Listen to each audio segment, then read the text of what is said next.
Hey, Scott.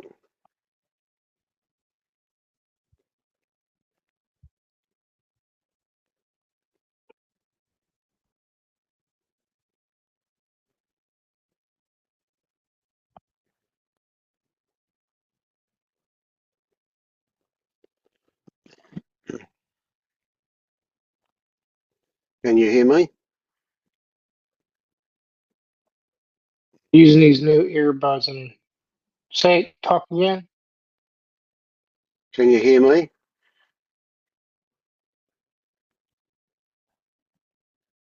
Can't hear me. Oh, with a weirdly weird delay. It's these headphones. Let me put them back in the case and try again.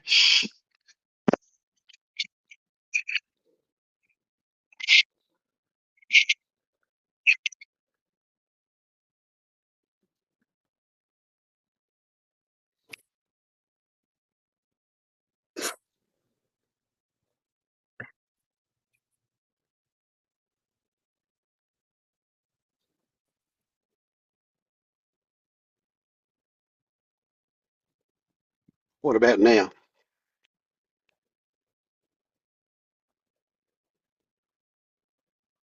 I can see your mouth moving, but I can't hear anything now. Hmm. Oh, All right, I'm there's. just gonna go back. Oh, okay. Yep.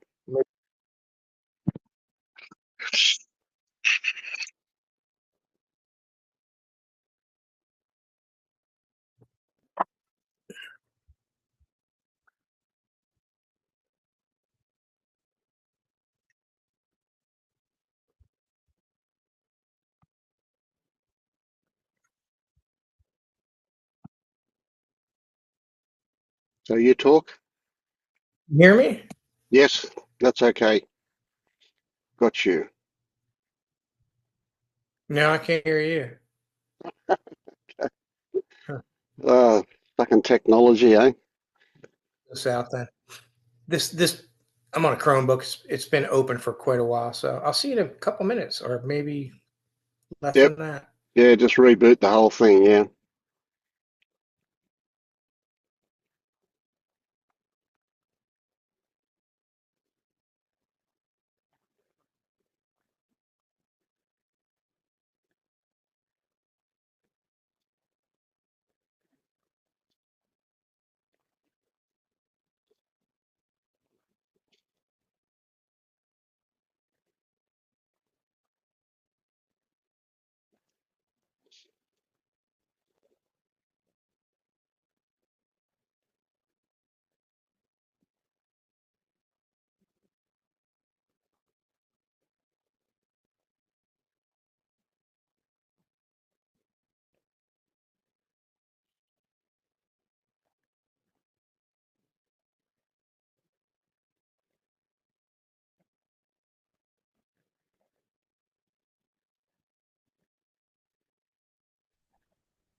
Vidim ga spih idem ja gore onda sada i upravo mi počinje.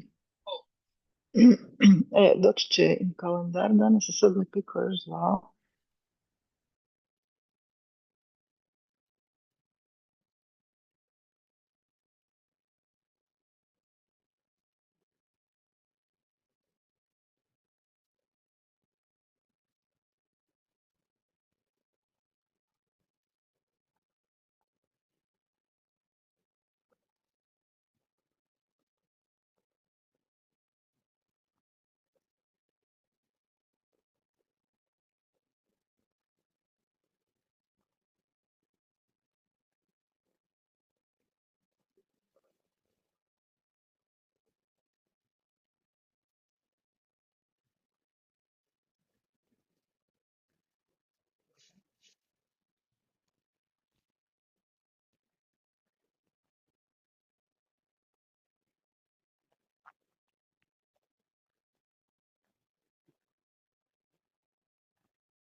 How about now? Yeah, that sounds good. Right. Yeah, just need to get connected, right? How's it going? Yeah, good here. Everybody must be Christmas shopping.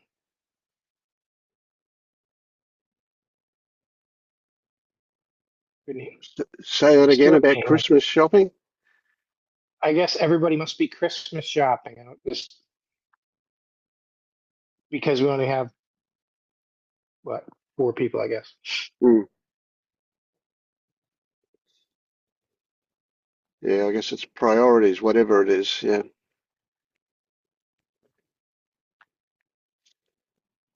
So how have you been? How's things going with you? You know what? I kind of don't like that question. I have to work. I have to think about how I've been. Um, but right now I'm good. I feel good. Good. But you notice I don't ask you how you are now. I ask you how have you been.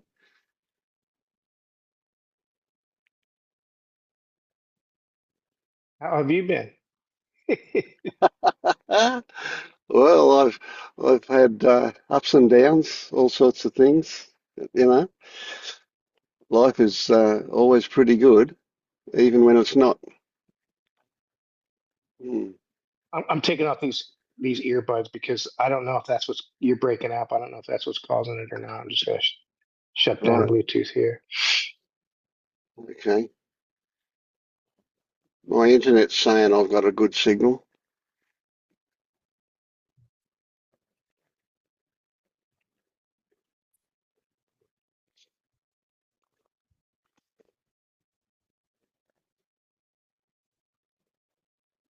Are you talking?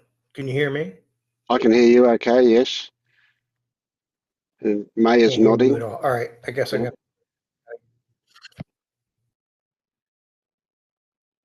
got. Okay, he's gone again. Uh, He doesn't hear us. I heard you speaking in a language I didn't understand a moment ago, Maya, and my what happened here was I wondered when do you think in whatever language you're speaking, or do you always think in one language and translate into another when you speak? Uh, if I speak in a language that I know well, then I think in language that I'm speaking. But if I speak in a language that I don't know well, then I find Yeah.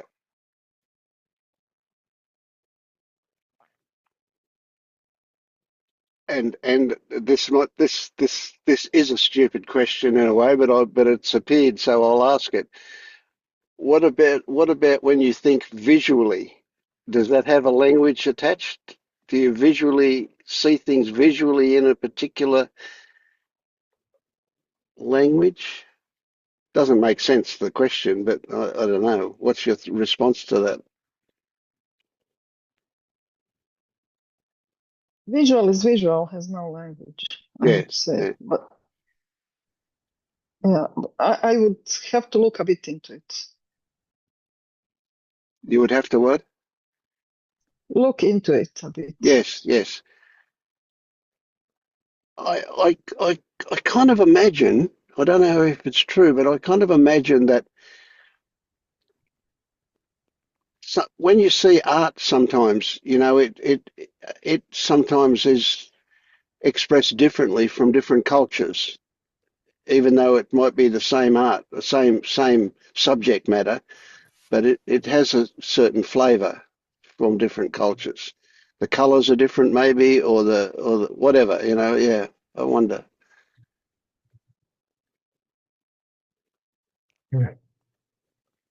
I think so too. But is with languages, there's also code switching. When one language has something that I would like to say somehow, and a particular language has a good means to expressing it, then it may happen in my head that I'm code switching in the head Hmm. just because there is something. Yes. that can be good expressed, like If there's German words, those long words that mean. yes, yes. I mean, German has a lot of words that are almost a full sentence, don't they? And so on, yeah. And no doubt different languages have more nuances to certain adjectives. Uh, I'm presuming that other languages have adjectives as well. I don't know that to be the case. I'm just imagining that. But, words that we use to describe things. Yeah. Or also the frequency. If there is something I hear often in English, then I'll think about it in English first.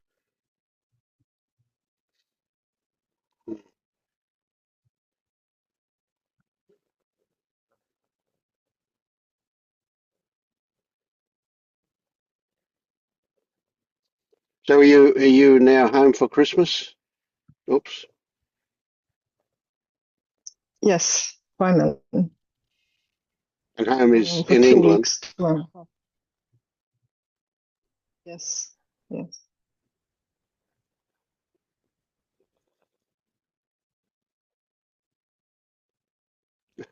I mean, it doesn't mean anything to my parents anymore, especially to my mom. So no big Christmas at their place anymore.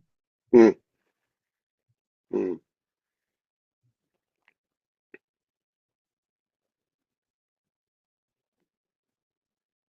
Yeah, I guess for kids, Christmas means one thing, obviously presents and toys and so on, big time. But for adults, it might mean family gatherings much more the issue. Yeah. And then that The changes too.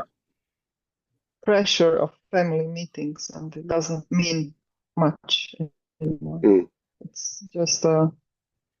convention and something you have to do and something you have to endure.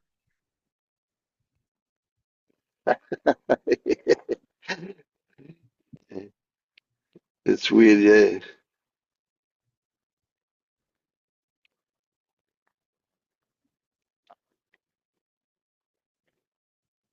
You spend Christmas pretty much just you and your wife, or your partner, Scott.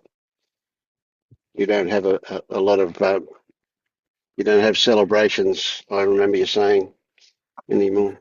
Yeah, part of it is just the job that I've had for so many years. I'm retired now, but I worked in brick and mortar casinos forever, and so I worked every weekend and every holiday, pretty much from 40 years, And Mm. then just I don't know what it is. Like I guess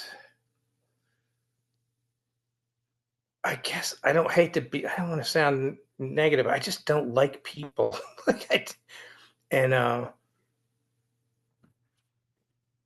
mean, I like these people for some reason. It's like when I'm here, like I get this feeling of love for these people. I guess because we're vulnerable and everything, but I just don't like people that much. So I don't like to go out and celebrate. I don't go out and go out into the world and do all their celebrations. My personal family, like my core nuclear family is pretty much dead. They're all maybe my older brother might be alive, but I can't find him. And my grandkids and everything, they all live like 7 or 8 hours away. And frankly, I don't prefer to be there during all that activity. It's just not good. My nervous system doesn't like it, I guess. I don't know. Just not Does it good for me. feel like a pretense for you?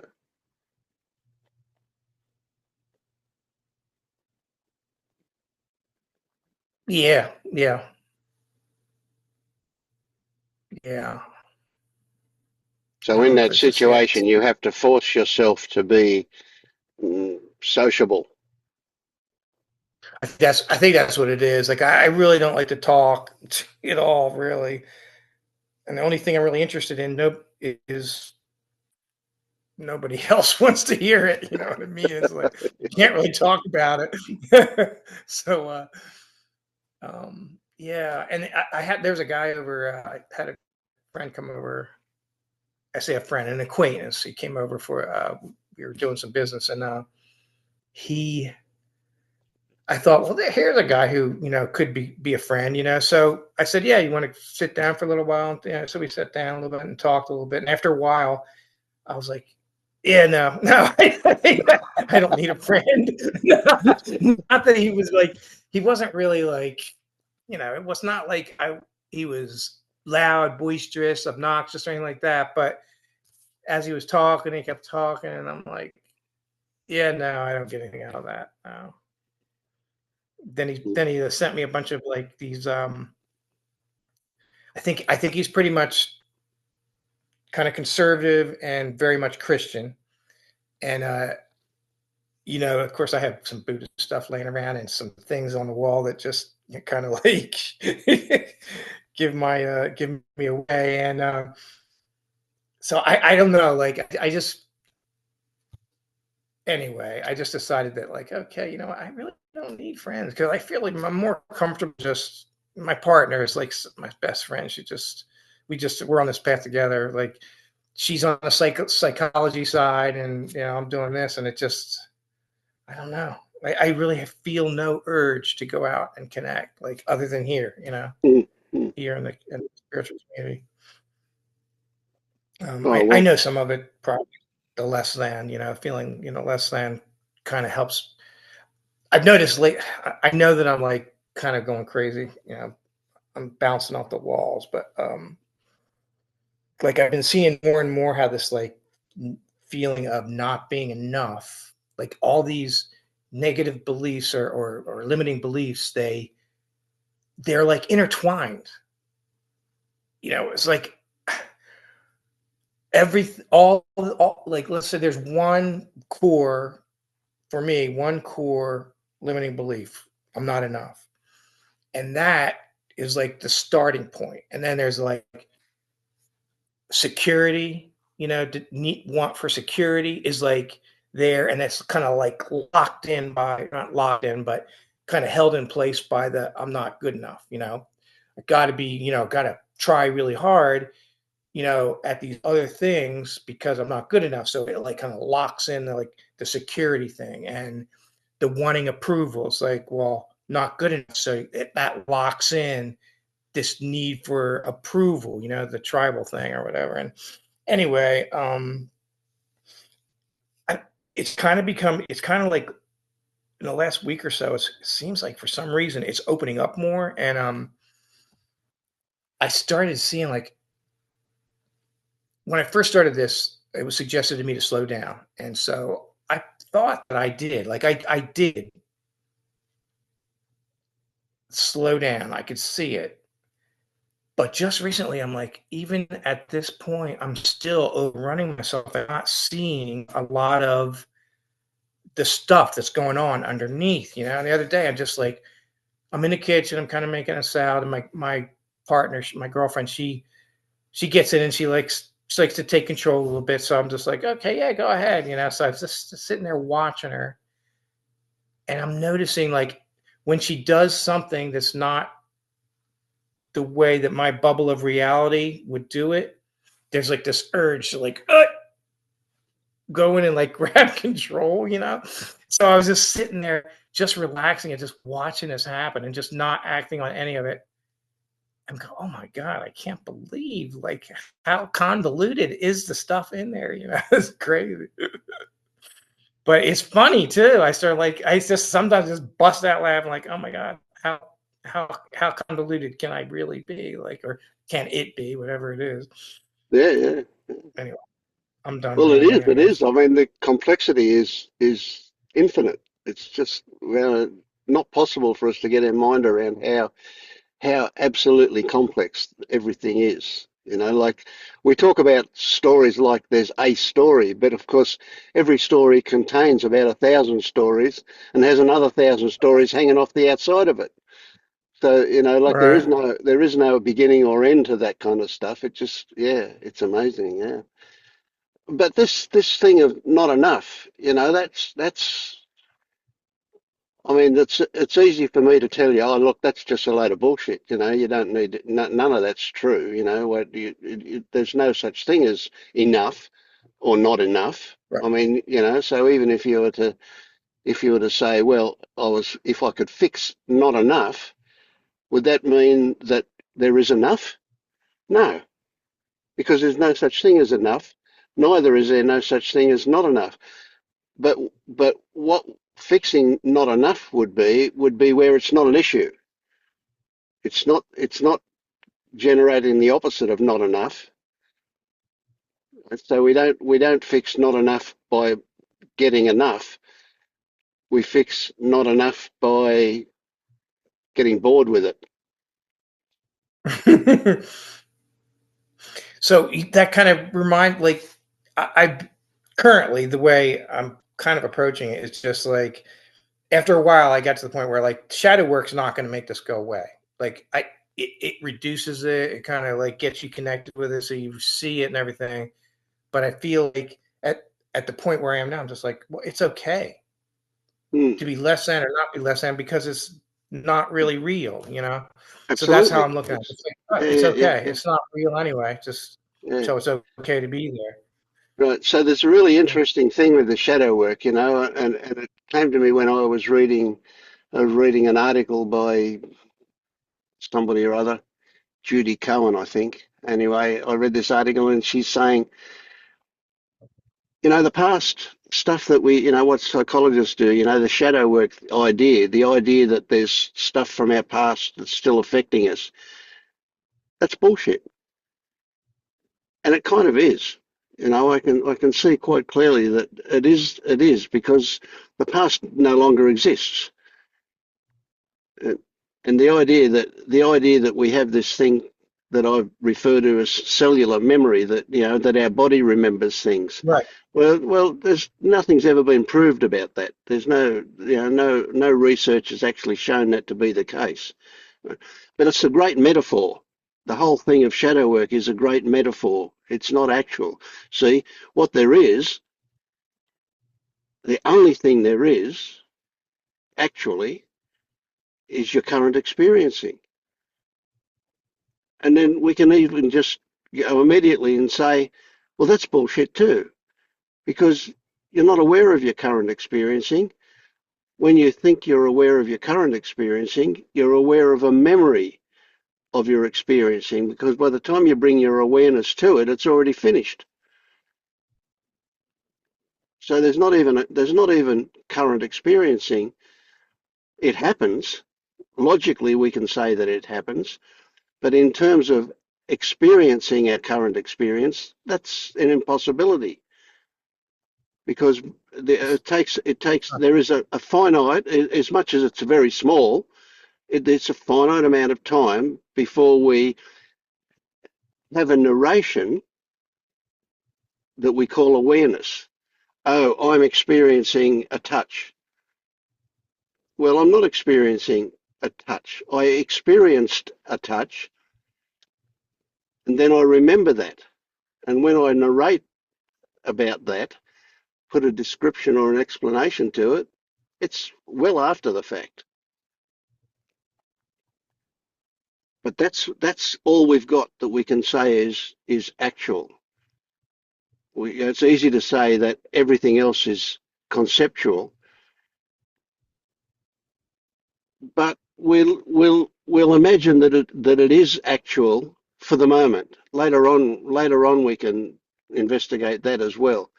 But for the moment, it's easy to say that the only thing that's actual is your current experiencing, and everything else is conceptual. And so, any idea of what happened to you in the past is just a fantasy. Right? It's fantasy that turns up in the idea of a memory, if it's intellectual, or a, a fantasy if it turns up as a feeling. Right? But that feeling is not, it is in the present, it is actual.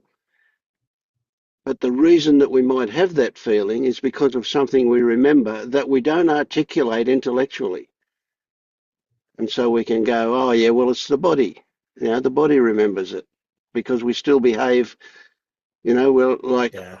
we got bashed by a man with a moustache when we were young, and so now every time we see a man with a moustache, we kind of feel a little bit frightened or we feel protective. You know, so that's the kind of thing, and we don't even know it. We just know we don't like people with moustaches. We don't even say we don't like people with moustaches. We just say, oh, we don't like moustaches, or whatever, and we don't even realise why we don't like moustaches. We just say that because that's the feeling that we get every time we see somebody with a moustache. But it's still a story, and a story in the present. It's not really from it. We can just describe it as something from the past. So this business of not feeling enough, we can say, yeah, yeah, that comes from the past, but it's in the present that you experience it. But the So, past is you know, finished. I mean, the feeling itself, I used to think that that feeling of not enough was the issue. Like, but, looking a little closer now, I'm like, this tendency to want to go faster and faster and faster that makes me speed up. That's seems like that's where this background tension is. It's this underlying assumption that there's going to be obstacles and time limitations and stuff. And my brain is when I am doing my tasks, I'm not. I'm seeing now that even though like I go around and I bring myself to presence all the time, when I'm like in the middle of doing a task, my mind is one or two tasks In in front. front, Yeah, like yeah, past. yeah, yeah.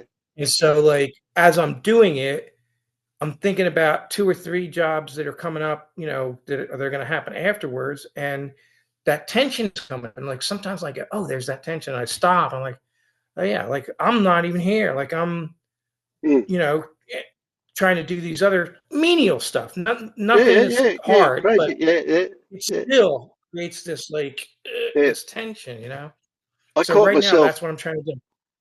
I caught Go ahead. myself eating, and I'm chewing a mouthful of food, but I'm thinking about the next mouthful before I've even swallowed the one that's in my mouth. Yeah. That was an interesting one. Yeah.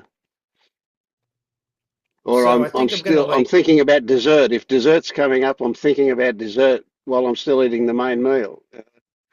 Oh, that's going to be good. Yeah. So years ago, I when I first read Eckhart Tolle, God, it was so long. It was probably 25, 30 years ago. I don't know. Anyway, he talks about he hardly has any techniques, but one of them is this mini meditation where you just stop and like just fixate on something or just let your vision, go soft and just take three conscious breaths. So I'm just gonna for a while, I'm just gonna do that between each time I change an activity. I'm gonna stop, do like three conscious breaths. And then if I find myself lost in thought on a future activity while I'm doing something, I'll just do your laugh thing, you know, try to, you know, help me wake up faster when Yeah, I. yeah, yeah. And you get that. I hope you get that doing the laugh thing is designed to create a trigger that means that you recognize it sooner than you used to, for it to be quicker, and we just move towards the point where we eventually can almost see things in real time. We recognize that we're lost as we're doing it, kind of thing. That's the intention of that kind of exercise. But in the middle of that, in the that's the a kind of a forward thinking intention, right? About the future, about it happening faster and faster. But the fact that you recognize that you were lost is what changes that you were lost. If you recognize it while it's happening, when you get to the point where It's not only afterwards that you recognize that you were lost, but that you recognize the thought pops up in the middle of being lost. Oh, I'm lost. And the moment that happens, you're not lost anymore. It's like you step out of the content of the dream and you just be aware of the fact that you're dreaming, and all of a sudden it changes because of that. Seeing is really, really powerful in terms of interrupting that from happening. So it's not a case of, and I'm not accusing you of this, but I rather imagine it might happen that you see that you are lost and you say, "Oh, I shouldn't be lost," and then I'll do this mini meditation and bring myself back into the present. Well, you don't actually have to do that. You know, as an experiment, if you see that you're lost, just watch what happens without doing anything else. And you won't be lost. You'll see that you're not lost because you're seeing it. So you don't have to do anything to fix it. So like the mini meditation, I planning to do that in between tasks to try to like Oh, okay, to preempt, yes, I get it. my Yeah. mind to Mm. like look at each thing as a separate, flow or whatever. Because usually what happens is I think I'll be getting ready to, my mind knows that there's a task that's about ready to finish and it's already revving up. Like, Yep, how can yep. I do the next task most efficiently so that this less than, meat suit can get it done? Like, anyway, so Yeah, I know. And then the laugh, I thought, well, if I wake up in the middle of it, like let's say I do get lost in thought, start thinking about the next activity, and I wake up in the middle, the laugh thing would be perfect to try to, you know, get some dopamine in there and learn to wake up sooner. I don't know. yeah, yeah. So I'm gonna give it a try. that laugh is about celebrating the fact that you recognized that you were lost. And that's where the intention to create a trigger comes from, right? But the thought that comes up that says, "Oh, I'm lost," right? I recognize that I'm lost. That thought breaks the fact that you were lost. It's not the laugh that fixes it. It's the fact that you saw it, the fact that that thought turned up. The laugh is just saying, next time, let's do it quicker. I like the laugh thing too because I have such a tendency to, like you said, want to judge myself whenever I wake up. Because to me, that almost like to me that's waking up. Like, but anyway, I do have that tendency to punish myself, and like remembering to do the laugh is like kind of new. I hope it neutralizes that. On the Yeah, yeah, surface, it for seems like sure. Yeah, yeah. it does. It takes your mind, just Mm, diverts it from judging to, oh, here I am. Hopefully, I yeah, don't know. yeah, yeah, Right now, yeah, I yeah. kind of got a little feeling in there. I'm wondering if maybe I'm still judging underneath to some degree. Cool. Yeah. And there's no answer to that. You don't need to find an answer to that one. It just the the question is legitimate, but be satisfied with the question. You don't need an answer to it. That's See interesting, isn't that's it? Yeah. yeah, because this thing wants to take a bite. Yeah, yeah, yeah, yeah. So it's like that I'm not enough thing. That's a belief. And there's no amount of willpower or intention or work or any effort is going to change a belief, right? A belief will change when it's seen to be false or not true or not accurate. A belief will change when another belief comes along that says, that belief isn't relevant anymore. So it's like this idea that you're not enough is an idea that seems to have a stronghold on you, right? And it seems to be something that a lot of other things rest on, but it's simply a belief. And the time will come when you'll realize hey, that's not true. That's not relevant. It's not to say that you are enough. What it's to say is that's a whole stupid thing to do, to get into. The idea that I'm not enough is a stupid belief. That's what It's the new inaccurate. belief will be. Yeah, yeah. You can't be enough or you can't be not enough. Either That's way, right. Yeah, it yeah. There just is no such thing as not enough. Well, I mean, even a thing. yeah. Even if you were to build a fantasy person who was enough, they'd be competent of everything. They'd be really, really articulate, really talented, physically able to do anything and everything, and they could still end up committing suicide. It's like, what is this thing that's enough? How many millionaire artists, music artists in particular, how many of them committed suicide that you know of? I know of a heap.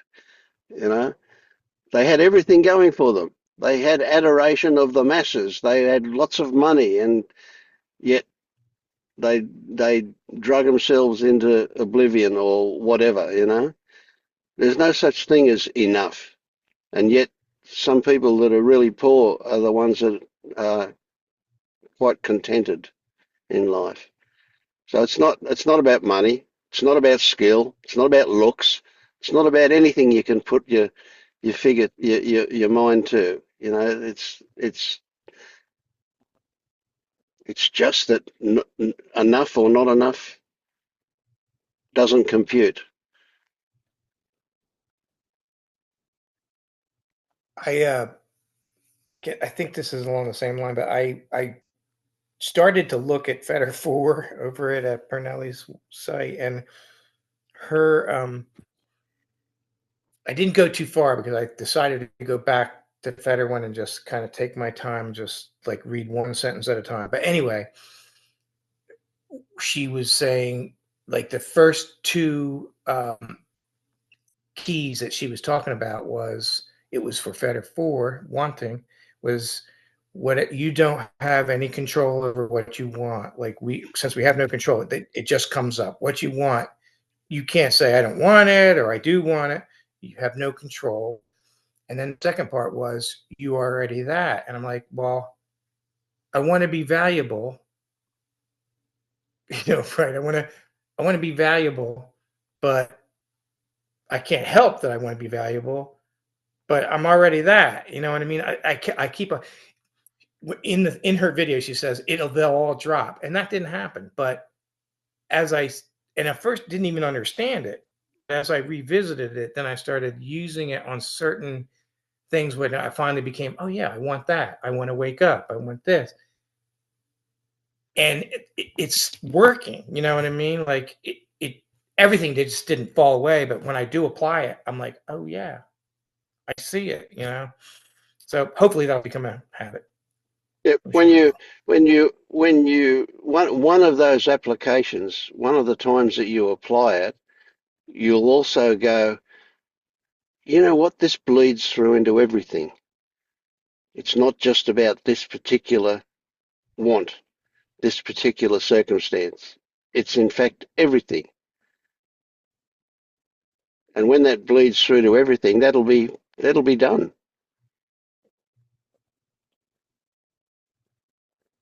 Anyway, overall, I feel like I feel like I'm in a good place. If that makes sense, I don't know. I just feel like I'm Good. relaxed, pretty content. There's a few things that I'm working on. So you can't even talk. Like as you talk, you realize that the shit you're saying is bullshit. Like it's not really accurate. Not bullshit, but it's not accurate. Like Yeah, yeah, yeah, yeah. Talking doesn't cut it. That's right. Yeah, yeah. Yeah, it's like when we meet and you ask me how you going, Vince, and I go, oh fuck, what is it? What? Oh, God, I've got to think about this now. It's and And is it just a social answer, or do you really want to know what I've been experiencing? You know, what's the highlight of my experience since we last spoke? You know, was it a couple of days ago? And and there's a lot of work involved in it. I don't want to know, I don't want you to ask me how I'm going. well, I watch you take on so many people's shit every day. You do it, and I watch you, and you talk to us, and you never get any support. And I'm like, this guy's got to have some shit. We unload our shit on him all day long. He's got to have shit in there, and he never lets it out. Yeah, So that's oh, why I well, want to ask. I do let it out. I do. Yeah. But part of when you ask me, you know, how have I been? You know, like so, I did have a meltdown this week, but I'm thinking, no, I'm here for you guys. I don't need to talk about that now. You know, it's like I'll tomorrow morning at the Feta group, I'll talk about that and I'll get some insight into that. But the it is valuable for me to tell you that yeah, I had a meltdown. You know, I knocked a fucking cup of coffee off the bench before, well, it was hot milk with sugar in it, and I knocked it onto the floor, and bloody hot, hot Just sugary milk went everywhere, and I broke the cup, and I lost it. I jumped up and down, and I swore, and I carried on, and I had a good minute and a half of sheer rage and frustration and swearing and whatever, you know. And it was like, and it was really interesting. As I'm doing it, I'm going, yeah, this is the old stuff, all back again. Here I thought I was past all of that, and here it's right back again, you know? Yeah. So, I mean, there's value for me to tell you in that happened, you know? We don't need for me to work through it now, but essentially, it's important to realize that this waking up shit isn't some state of perfection, you know? It's not, it's not bliss and harmony all the way.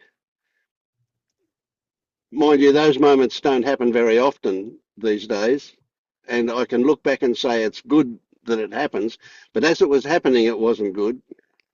Yeah.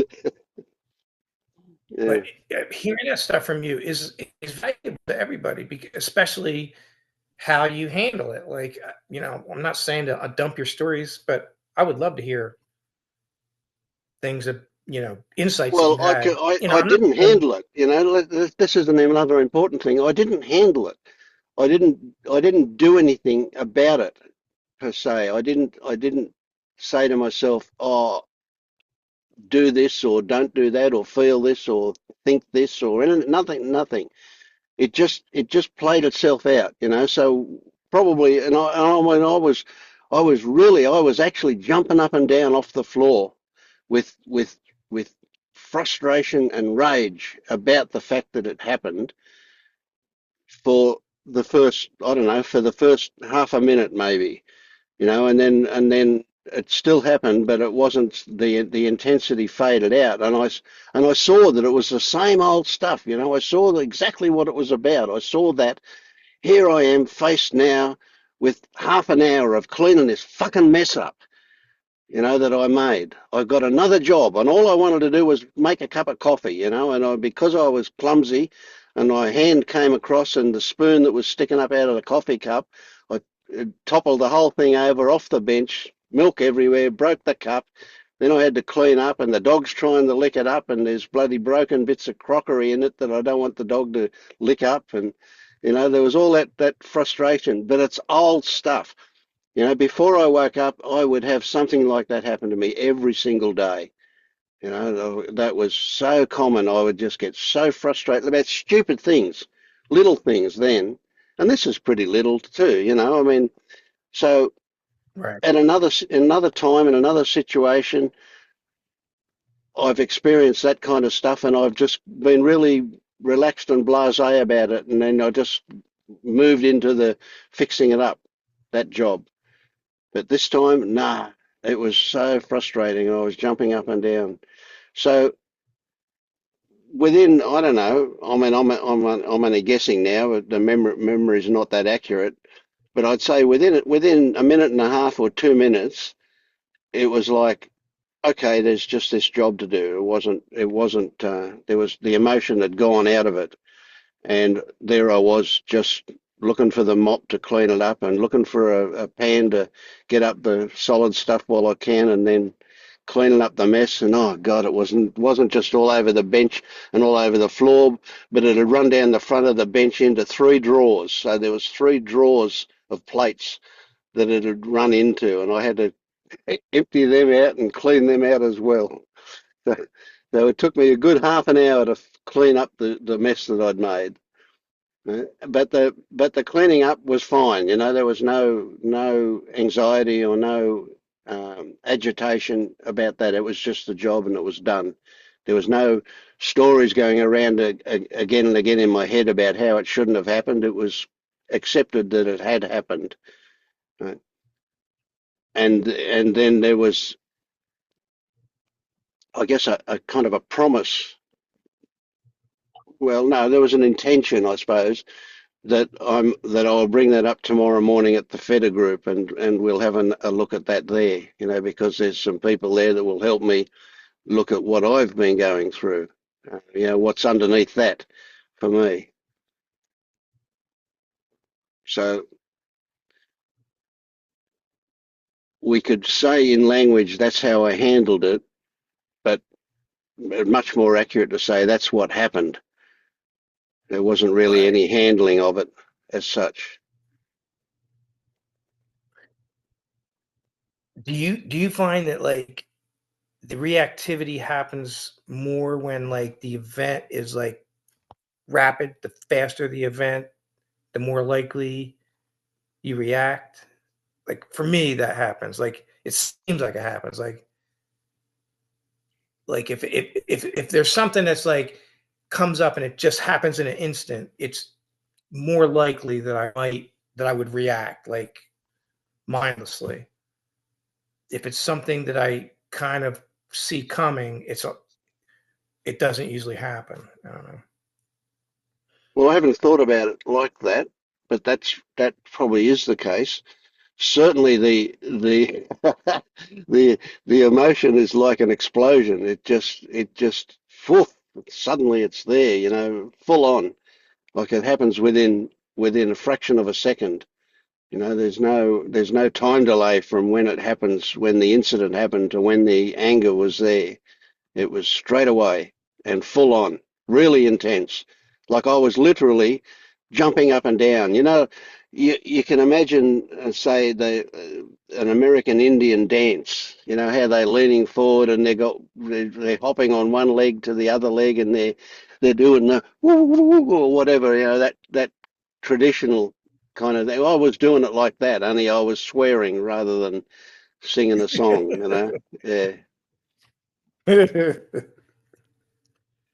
And the interesting thing was, I when I because and what came out of my mouth was, "This is the old stuff, the old stuff." You know, it was like you know, and my wife saying, "It's not old. That's the way it's always been for you."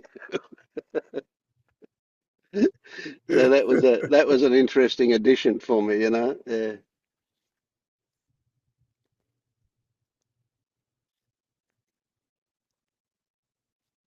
yeah. So thank you for the chance to relive all of that. Thank you for sharing. Appreciate it. Yeah. So when you ask me how have you been, I'm wondering whether you want to hear about that stuff or what, you know. Yeah. I'm more inclined to say, oh, everything's good, which it is. I mean, I'm not saying it's not good. That was good. Yeah.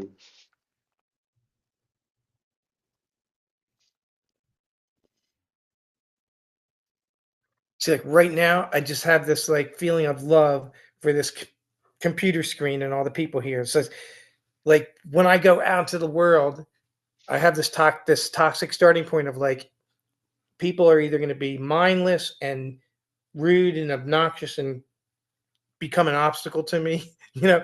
But here, I'm like, I love these people. It's crazy.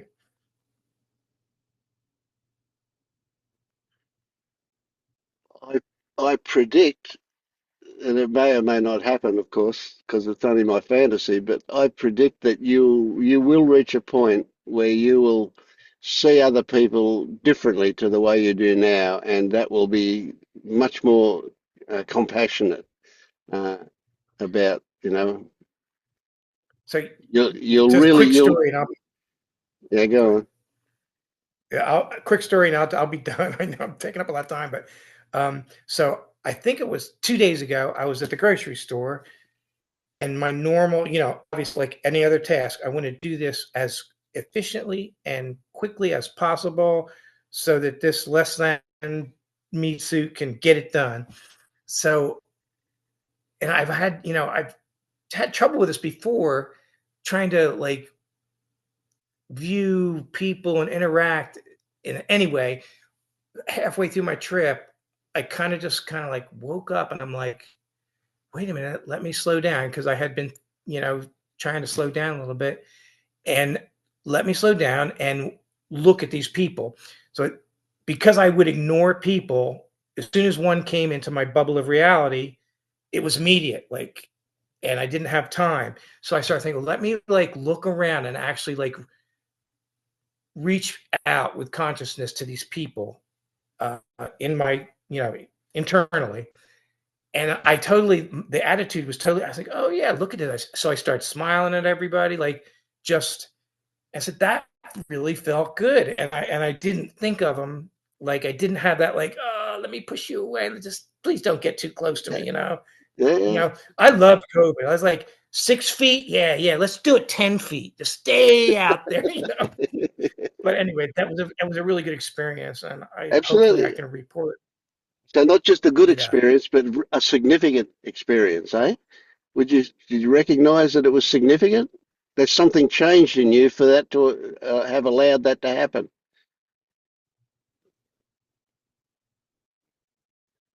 Think that's going too far? you're breaking up a little bit. I wonder if it's mine. No, you sound No, okay no. to me. Yeah. For me also. Okay, so we're just having a bad connection. Anyway, could you repeat what you said? I didn't hear your question. I was saying that's a very significant experience that you had there, right? It's like you might downplay it and go, oh, it was nice, but it was an isolated thing. And what I'm saying is something's changed in you that allowed that to happen. I think so. Mm, I'm not doing it. I don't know what it is. mm,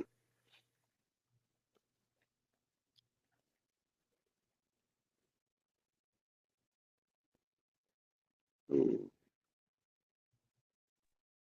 Have you done metta meditation? I really don't know what a meta meditation is. It's a loving kindness meditation. I do a version of that, like when I do my breathing. Okay, when I had my last breakdown, I stopped meditating, pulled back. But I do breathing in the morning. I haven't started a meditation thing again, but I do my breathing in the morning. And then after I get into that meditative state, I do this thing where I take all this love that I have and I heap it on myself and my little self. And then after I do that a while, I heap it on Donald Trump Yeah. He and needs the it. people, the problem, quote unquote, problem entities out there, and I try to heap it on them. And I only spent a few minutes, but I don't know if that's what a meta meditation is. Maybe I've done it. I don't know. Mm. Yeah, Well, so that directing it is good value. Sorry, Bianca, go on. as we do it, it's in my sangha. It goes through phases. At first, there is love for myself. Then, for someone who I consider a very close friend, where this love is easier, it's natural. then then neutral person, just a grocery clerk I always often meet, and then someone difficult. And the last stage is just for everyone. Oh, that's a good idea. Yeah, I like that. That's great. So that last stage, Right. of just all love, the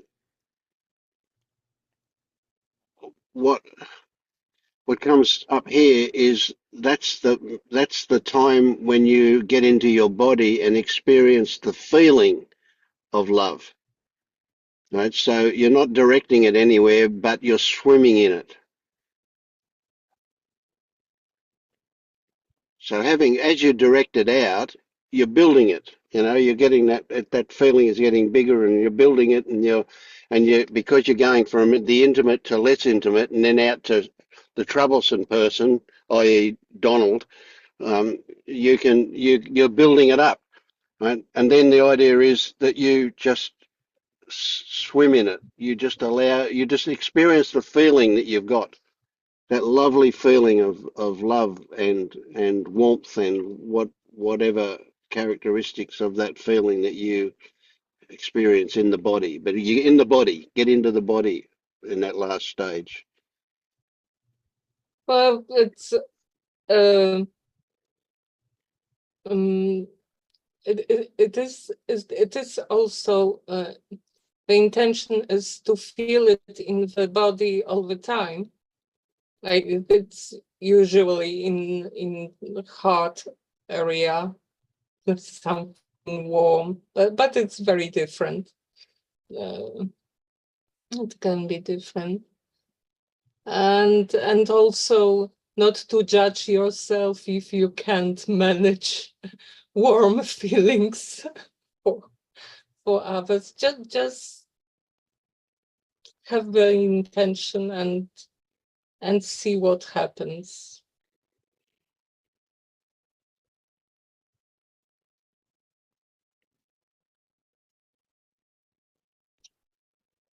And for me, it was interesting because I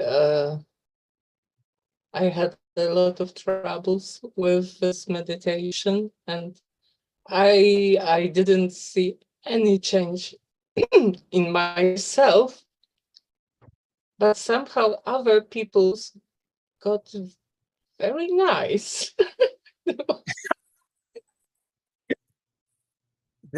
I'm looking forward to that because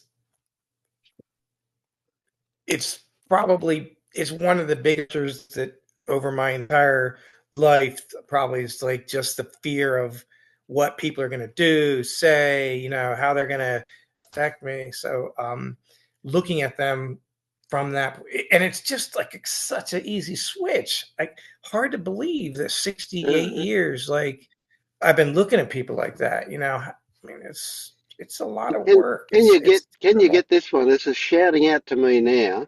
Can you get that what you feared from other people is exactly what you did to other people? So you I'm an asshole. expected you ex yeah, but that's exactly right. Because and so you expected them to be assholes because you were Exactly. being an asshole. Yeah, yeah. But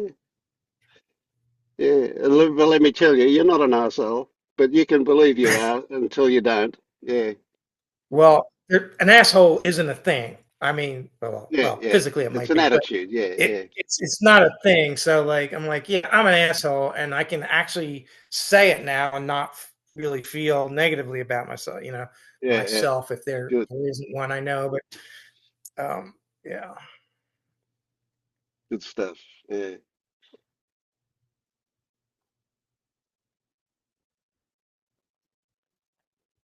I wonder what Dennis has been up to. I haven't heard from him lately.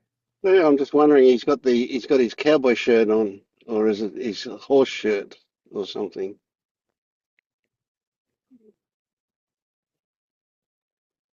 I saw It's just a It's just an Adidas top, nothing fancy. Oh, okay, yeah. No, I saw you in your, what was it, your tuxedo at the horse thing, Oh, the ball, yeah, the ball, yeah, yeah. looking very handsome. Yeah. Thank you, Vince. um, not been up to much, Scott, to be honest. Just came on to listen. Really, I was in bed when you started, so it took me a while to get ready.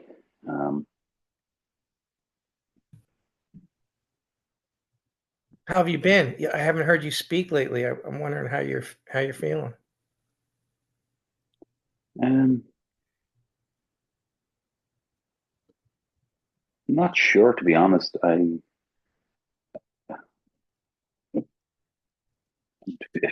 dealing with a physical issue that's kind of taken my attention quite a bit lately. Um, Pains and sorenesses in both my hands and tight arms, and it feels like it's coming from the back of my chest at the back, where it's locked up really, really tight, kind of the back of the heart. Um, and I've been trying to do sort of movements and stretches to try and loosen it out, so I can loosen out the movement in my hands and in my arms. It's like I don't know if it's like a stress reaction or something. It's just locked. So that's kind of taken up a lot of my attention, a physical thing lately. Have you asked it what it's trying to tell you?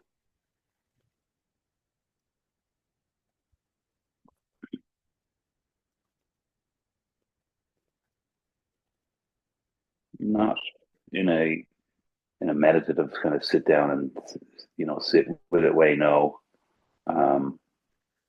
it feels like it's sort of a blockage of emotion, like emotions are blocked there.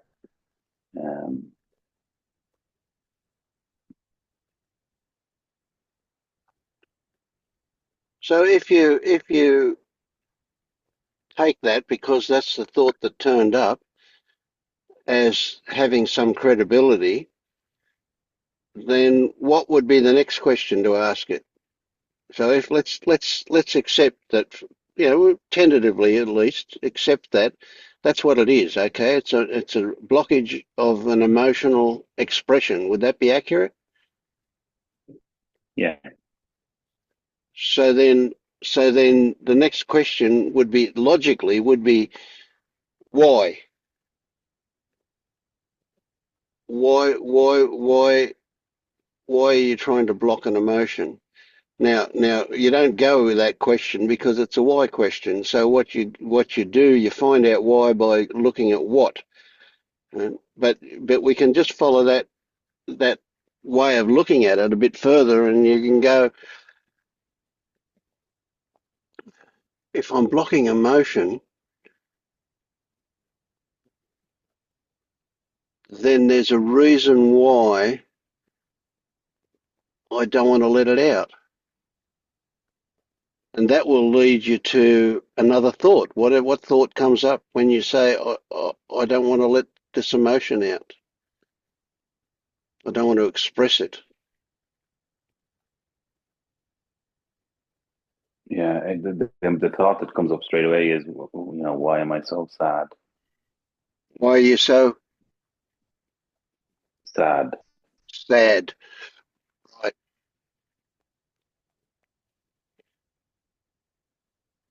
So you assume that the emotion that you're blocking is sadness. Yeah, yeah. We could say that for now. Yeah, Now I would go and say, okay, what we call sadness is frequently isn't sadness, it's actually grief. Because sadness is, my experience has been that sadness is pretty much a bodily expression of something that's quite interesting in itself, but it's not full of a heavy negative sadness. It's actually quite a positive expression of emotion. But grief is the other way. Grief is shitty, right? And grief, yeah. but That makes grief, Yeah, grief almost always refers to a loss.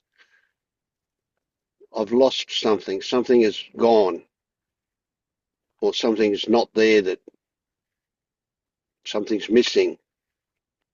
Yeah, you could say, in a very global way, you could say I've kind of lost my life.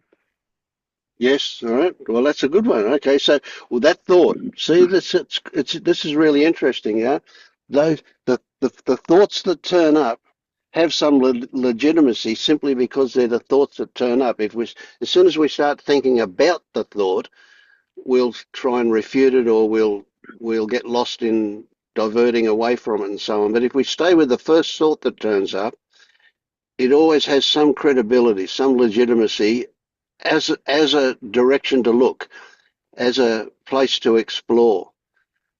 And so when you say it's my life, I've lost my life, then you could say, oh, that sounds like remorse.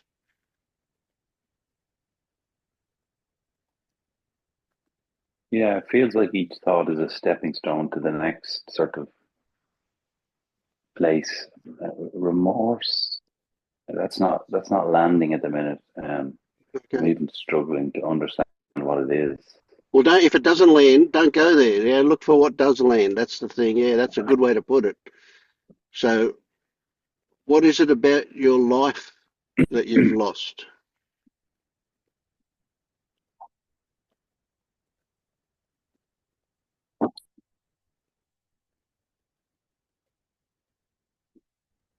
One second, Dennis. Mhm.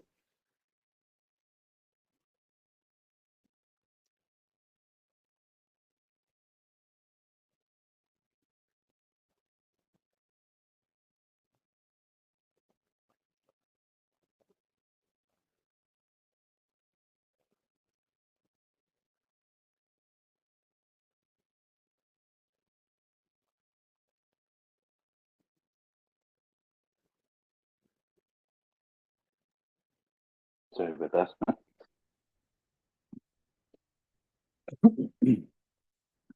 Sorry, Vince. What were you asking me? Hmm. When you said my life, what's Mm. is something lost there, or something missing there, or grief about your life? Well, when you use the word remorse, and it's kind of tied into grief, it's like the death of the life or the person you thought you'd be and the life you thought you'd have. It's a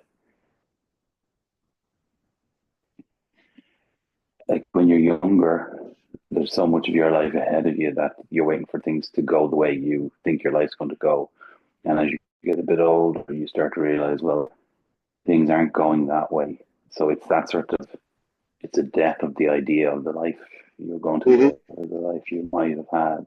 So it's like a death really of just Mm. your idea of yourself.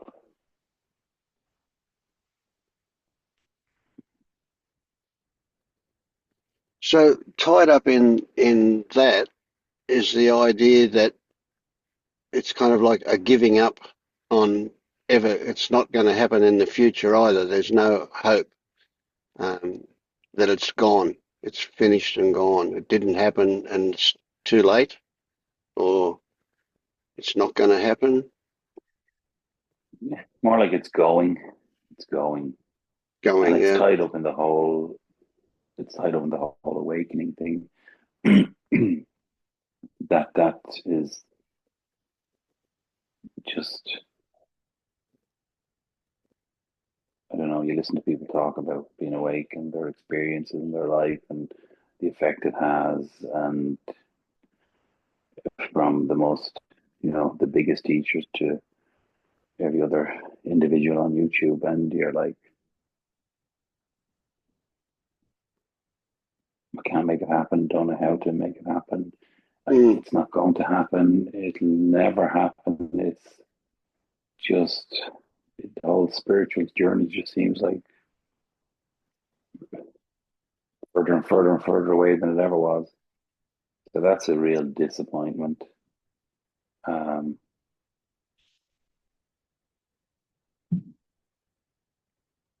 And brings up frustration, anger, a sense of being nobody special. All those things are mixed in with it.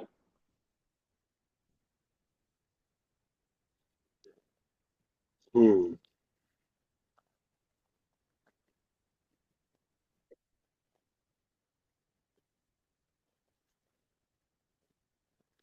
So you're feeling like you're going to have to settle for not waking up?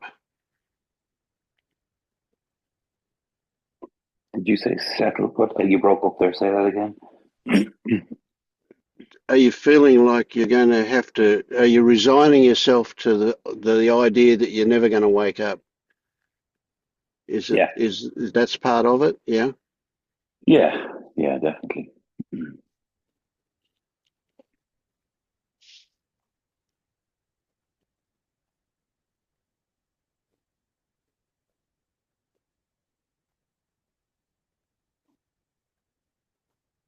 And I feel like I'm, maybe I'm not even putting in the work to do it anymore. Whatever I did years ago Scott's is. got something to tell you about that one. You're such a terrible person. Yeah. Yeah. Yeah, I can't put into it. Yeah, doing doesn't work. Doing doesn't work. Yeah. I mean, how do you get to deserve it if you're not going to work at it? And maybe deserving doesn't work either. Yeah, that's not a thing either, is it? Deserving. No, absolutely not. Being less than, more than, nothing. I did have a thought a moment ago, and I kind of stopped myself from voicing it because I thought that's probably not a good thing to say. So yeah, the thoughts turn up like that. But anyway, that thought was, oh, this is really good. You're getting to the resigned to the fact that you're never gonna wake up. How good is that? That's taken you closer than you ever been to waking up. Exactly. Yeah. Well, who knows? I still have a bit of fight left in me, so I could drag it out for another Yeah, 30 yeah. years. You can go on and work a bit harder for it. Yeah. Yeah, watch a few more YouTube videos, read some more stuff. Yeah.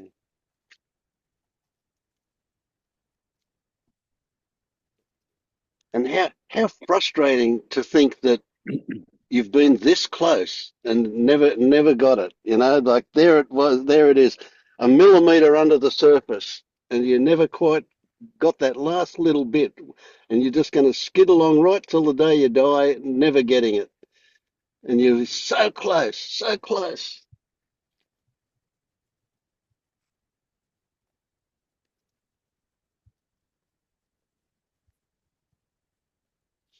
But a millimeter is as good as a mile, isn't it? Yeah, well, I wouldn't say I ever felt close. No, you wouldn't. Of course you wouldn't. You're the worst. You're the worst authority on it. Mm. Yeah. But I enjoy coming on and listening to people talk and listening to the stories and what's happening. Um, Yeah, I'm glad you do. And one day somebody will say something and you'll go, "Oh, yes, yes," and that'll be it. It'll just be like that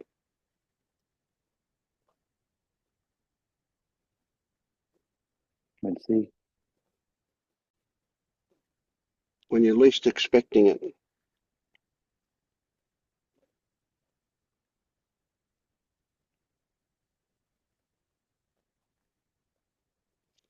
When you were talking about life like that, I had a thought about something I've read before, but I saw it again, or I saw a version of it again a couple of days ago, and it was about what a nurse had recorded, written down.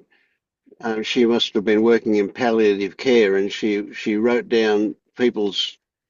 She asked them what was their biggest regret in life as they were dying. They were on their deathbed and they were getting very close to dying, and she would ask them, "What's your biggest regret?"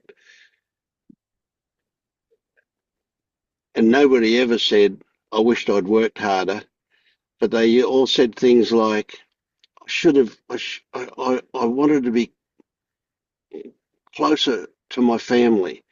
I wanted to be. I wanted to love more. I wanted to be happier." Things like this is what they were saying. Things that were available to them all along, but they never got a hold of it. Yeah. Yeah, no, I would agree with that definitely. Because I was thinking when Scott was talking about his family, and I heard you talking before about your son and your son's wife and stuff, and I was thinking if you have grandkids down there that they don't get to see at Christmas, and you don't spend time with them, and they'll grow up kind of going, well, I didn't see much of my granddad, and that made me feel sad, and Scott's on here, and he's open and honest and vulnerable and nice guy, and they don't get to meet that person, they don't get to see that person, and that kind of made me feel like, maybe you should push yourself a bit more into family and into life, and Yeah. so there you go, Scott. That was what was going through my head when you were talking. Thank you for that. Yeah, yeah, that brought up something for me. I want to. I've told this story recently, so if I'll tell it again now. And that was a discovery I made a few weeks ago, actually, and it was about my wife and I had been out, and we decided we'd have fish and chips on the way home. Do you remember this story?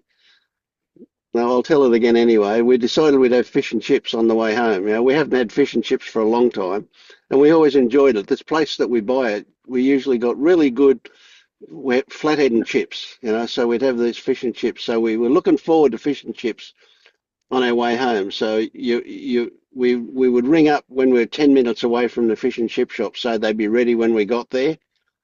And then you just pick them up and take them home, and they're still really hot and really nice, And so here we were buzzing on this idea that we were going to have fish and chips. And when we got to the shop, they hadn't even started it. Somebody had rung up and ordered it and then not turned up. So they were being a bit wary, and they were waiting for it till we got there. So we got there, and we had to wait another 10 minutes or so for them to cook them. And she promised us, it was fresh oil, and it was going to be they would be really good, And when we got home and opened them up, they were horrible. The fish was greasy and the chips were like cardboard. It was horrible. Anyway, the realization that came to me was, you know what? The anticipation that we had while we were talking about getting fish and chips and wanting fish and chips, that was the highlight. That was the best part. The wanting was really, really, really good. And the fact that the fish and chips themselves weren't simply highlighted the fact that the wanting was so good. It was really, really exceptionally good. And I realized that, you know what? We miss out on so much stuff, that beautiful energy that we have when we anticipate and we want and we look forward to stuff.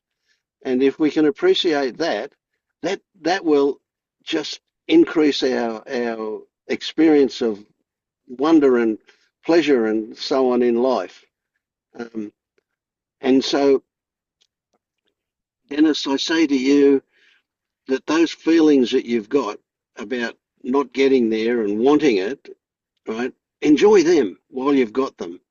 Don't worry about the actual getting there. Don't worry about the end result. Enjoy the wanting. It's a beautiful energy. It really is a really nice energy, and the anticipation of something really good, or even of something not so good. That anticipation is a wonderful energy, worth enjoying. We miss out on that because we always think of the end result, and we just dismiss the wanting like it doesn't exist, but it does.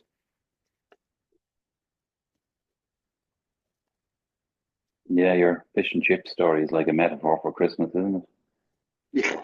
The anticipation, the run up to Yeah, it. that's the beauty of Advent. Mm. I'm not sure how, what is the word in English? Advent. No, that's it. That's it. The Advent calendar. Yeah.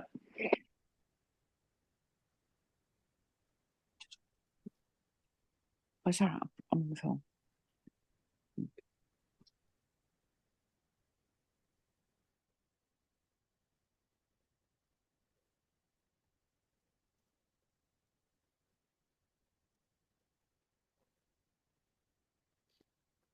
How have you been, Maya? Any new discoveries? I think a small one, but first I have to subscribe to everything that Scott and Denis said today. And I think I had a small I had an issue with people outside and people here, and this difference that Scott was talking about. And my problem, if I even have compassion for other people, only in this group I can say I really have compassion.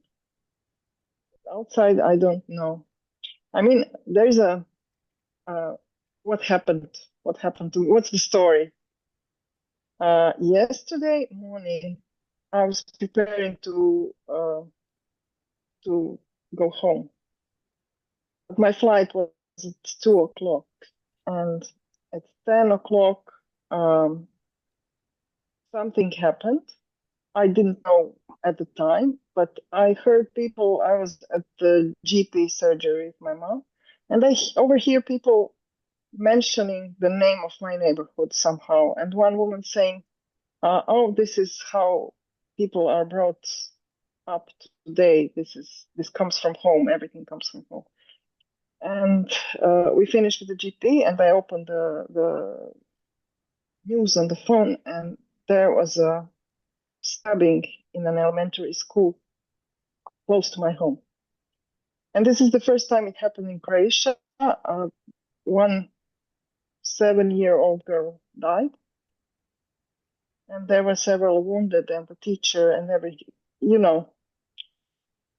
Well, at first, when you hear about it, it's like a sting. It stabs, not literally, but it stabs also like a story when you hear it. And then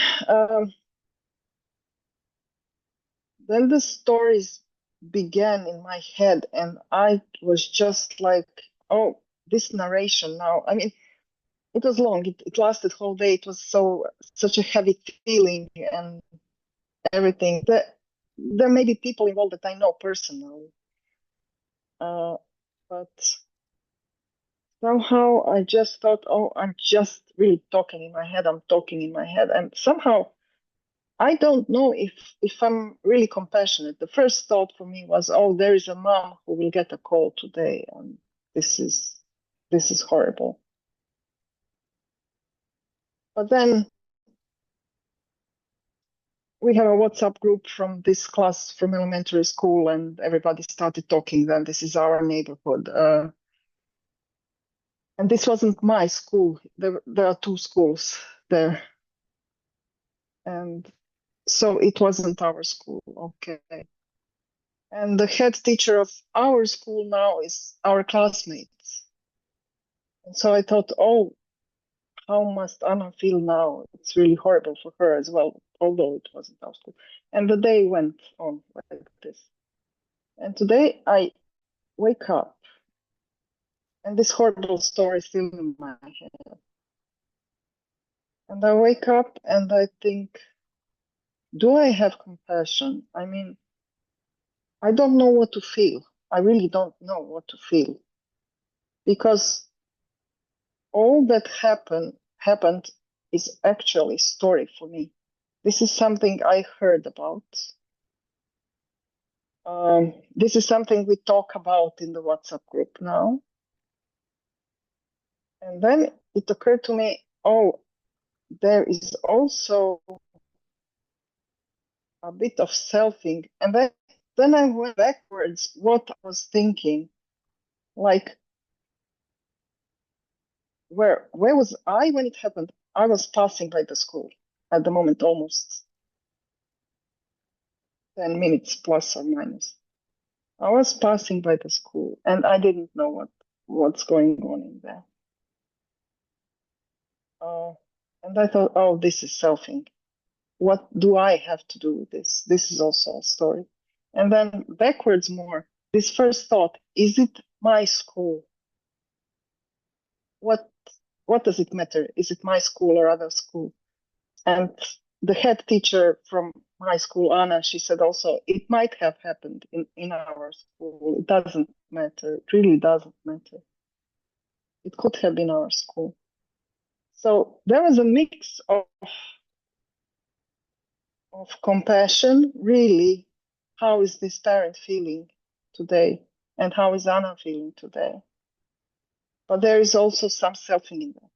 And then what also was there in the story is that other people started commenting on this, and this is all kinds of stupid takes on everything. Blaming, shaming, why did it happen? Who's responsible? We have to lock up our schools. And we will have a vigil at the school in the evening. And it was everything so stupid to me. You cannot do anything, but now we will show something. We will show something. And then I thought, this is so much showing off of something that maybe is not compassion but selfing. Then I had a switch and I thought, oh, I'm seeing myself selfing. So I'm accusing other people of selfing now as well. Although I don't know. Some of them are genuinely compassionate. Some of them are not. Some of them are looking for their moment in the story. So I don't really know what other people think. And then I was accusing myself of not being compassionate. And I was thinking, am I capable of being compassionate? But I'm comforted a bit now because in this group, I know I am compassionate. Because when I hear people talking, Scott today and Denis also, I move to tears. And this is not about me at all. This is about them when they're talking. I feel them. I really feel them. So it was such a confusing thing to happen. It was horrible. It's horrible, of course. Maybe I'm not. And yeah. And then the thought, what if my kid didn't come home from school today? How would I feel? I also felt it a little bit like selfing. Because it wasn't me. It's a story I made up in my head. How would I feel? Never mind. I don't want to know. But there are some horrible things happening to me in my life, so I dealt with them.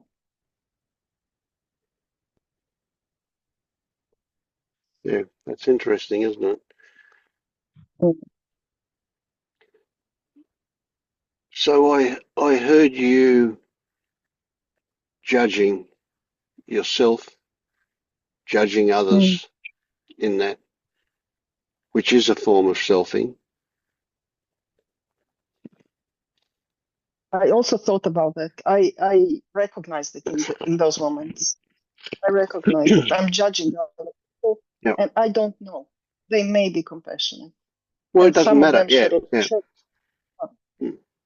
So you felt about the mother, and you felt about the headmistress, and Yeah. you that feeling I would call compassion that you felt about them, right? But then when these people started saying stupid things about what should be done and why it happened and all the rest of it, you didn't experience compassion for their fact that they were so brainwashed, the fact that they were selfing No, so much? no, No. no. So I personally imagine I feel compassionate towards them for their stupidity. Like, so I don't, when I say Mm, stupidity, I'm not judging it as such, but it it is a very egocentric viewpoint that they're offering, and it's because of their conditioning and because of, you know, the fact that they get off on that. They do that with it. They wind each other up, and that makes them feel better. And they do that because they don't know any better. So that, in a way, I think that deserves compassion. Uh, anyway, mm, that's just the thought, you know. So recognizing that they are not in control, they are simply expressing their own conditioning. That that it's easy for me to find compassion for them when I consider that. Um, yeah, I can see that. Yeah. yeah, The problem is but not just the people, not just my neighbors, but uh, 1 hour after that, all the politicians were there. oh, of course, yeah, they turn it into a This political was issue. this is Yeah, the worst yeah, part. yeah, It's a small country, small town. Everything is everyone is in 15 minutes can be there. So and they were all there. yeah. And now the measures that they will take will be idiotic, Yes, and yeah, they are the ones who are ruining the country and the society for the last 30 years. yes, of course. Yeah, that's right. And so what we've discovered, and it's yeah, we've got a millionaire in our country who's you know inherited her millions to start with, but she's now making many more millions. Gina Rinehart's her name. She's an iron ore magnate, but she's interferes in our political system in a very conservative way, and she's bankrolling the conservatives in our country to do a Trump-style election at the next, which is in 5 months from now, we'll have another federal election, and she's bankrolling them to do that. So all of that really, really shitty stuff that Trump has done, they're going to do here. And the really worst part about it is the part that I can get emotional about is it works. You know, people are so frightened that they listen to that rubbish and it works. And so this is what politicians all over the world do. They love, you know, the get tough on crime always wins votes for them. In Mm, spite of the fact that it doesn't really work, you know, like you can put, all you do when you put people in prison is put them with people who can teach them how to be better criminals. And it mm. just goes on and on. It's a circular thing. So it's really crazy stuff. But all of that, Well, there's it, it the only way to the only relationship to have with that stuff is with compassion. You can, no matter what you feel, you're not going to change it. yeah, there's another small part to the story, additional part. The the guy who did it, he's 19. He's a former pupil of the school with severe mental health problems, and he saw a psychiatrist at the hospital a year ago, and it was bad. He should have been committed. He should have been helped, Yes. but he was sent home because there's no money. Because Yep. all of those politicians who came yesterday to have their pictures on site. Yep. Because of them, there is no money Yep. for Yep. such people to help. Yes. Uh, It's much what cheaper to I treat it as a criminal issue than a medical issue.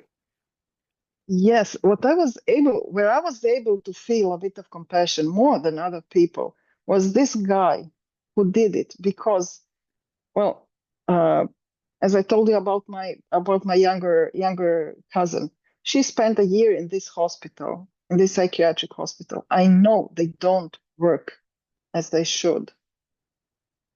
I know that. I've seen that she spent there a year. I know them very well. So there's no money for Yep. to fix things Yes. to fix things at the beginning. Yep. Yeah, we have the same thing in our country as well. You know, it's all over, I think, you know. It's not seen as there's no possible way to make it profitable. So yeah. And when money's short, as it always is, that's where they cut funds to. Yeah. And mental health is the last of it, and they're so easy to judge, easy to condemn. So I just wanted also to focus for a moment, and you may well have, I expect that you would have, but I wanted to bring it up anyway, that you saw that when you said, I wondered if this was my school. Did you see the selfing in that one? Yes, The ownership thing, yes. Yeah. It's like, okay, that there's was a different emotion if it's mine than if it's not mine. Yeah. Yes, and it was only backwards. I started seeing it today. The whole thing, the whole story happened yesterday, but only when I woke up today, I was able to work on it backwards to see. And this was the first thought: is it my school? And many of us, the whole class, our old class, this was the question. Mm, And the first question, Anna, was it our school? Question to the head teacher. Anna said it wasn't, but it might have been. mm, mm. So Yeah, yes, this was something that I saw it. And as I resolved these selfing aspects for me, somehow I lost interest in the story today. I didn't feel the urge to read about it because it will be in the news for days now. Yep.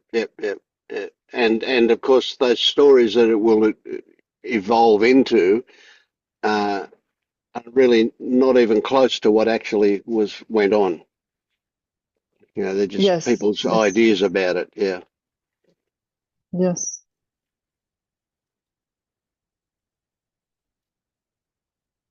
Yeah, and there are other thoughts now, like which are I think more compassionate, like those little kids who saw this, it happened in front of their eyes, who might have been affected by this. How do they feel? Yes, absolutely. Yeah. But there's a less ability to less ability to be compassionate because I am not in direct contact with these kids. If I was listening to them now at this moment, I think the compassion would be the same as listening to Scott and listening to Denis today. Mm, It's different when I hear the story about them. I can only think, how do they feel? How do they live? How will they live in the next days, in the next months, their whole lives? Yep. But And how will that more compassion. experience be Yeah. or how will that experience be shaped? How will the residue of that experience be shaped by Yeah. how people describe it and how people respond to them? You know, oh, you poor child that you suffered that, you witnessed that happening. Oh, that was terrible, terrible, terrible. And they make it so much worse for the poor child, you know. So again, compassion is what comes up there for that whole thing, yeah. Hmm.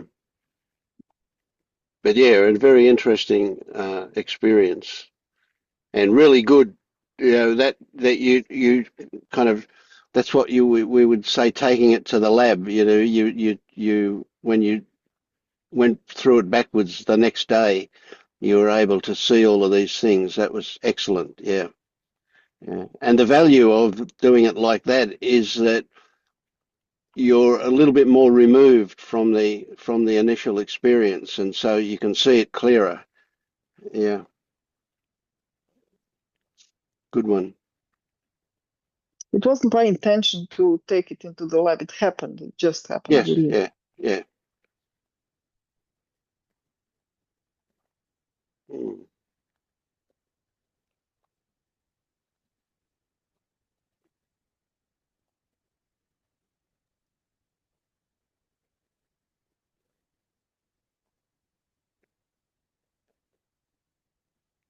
How have you been, Helen?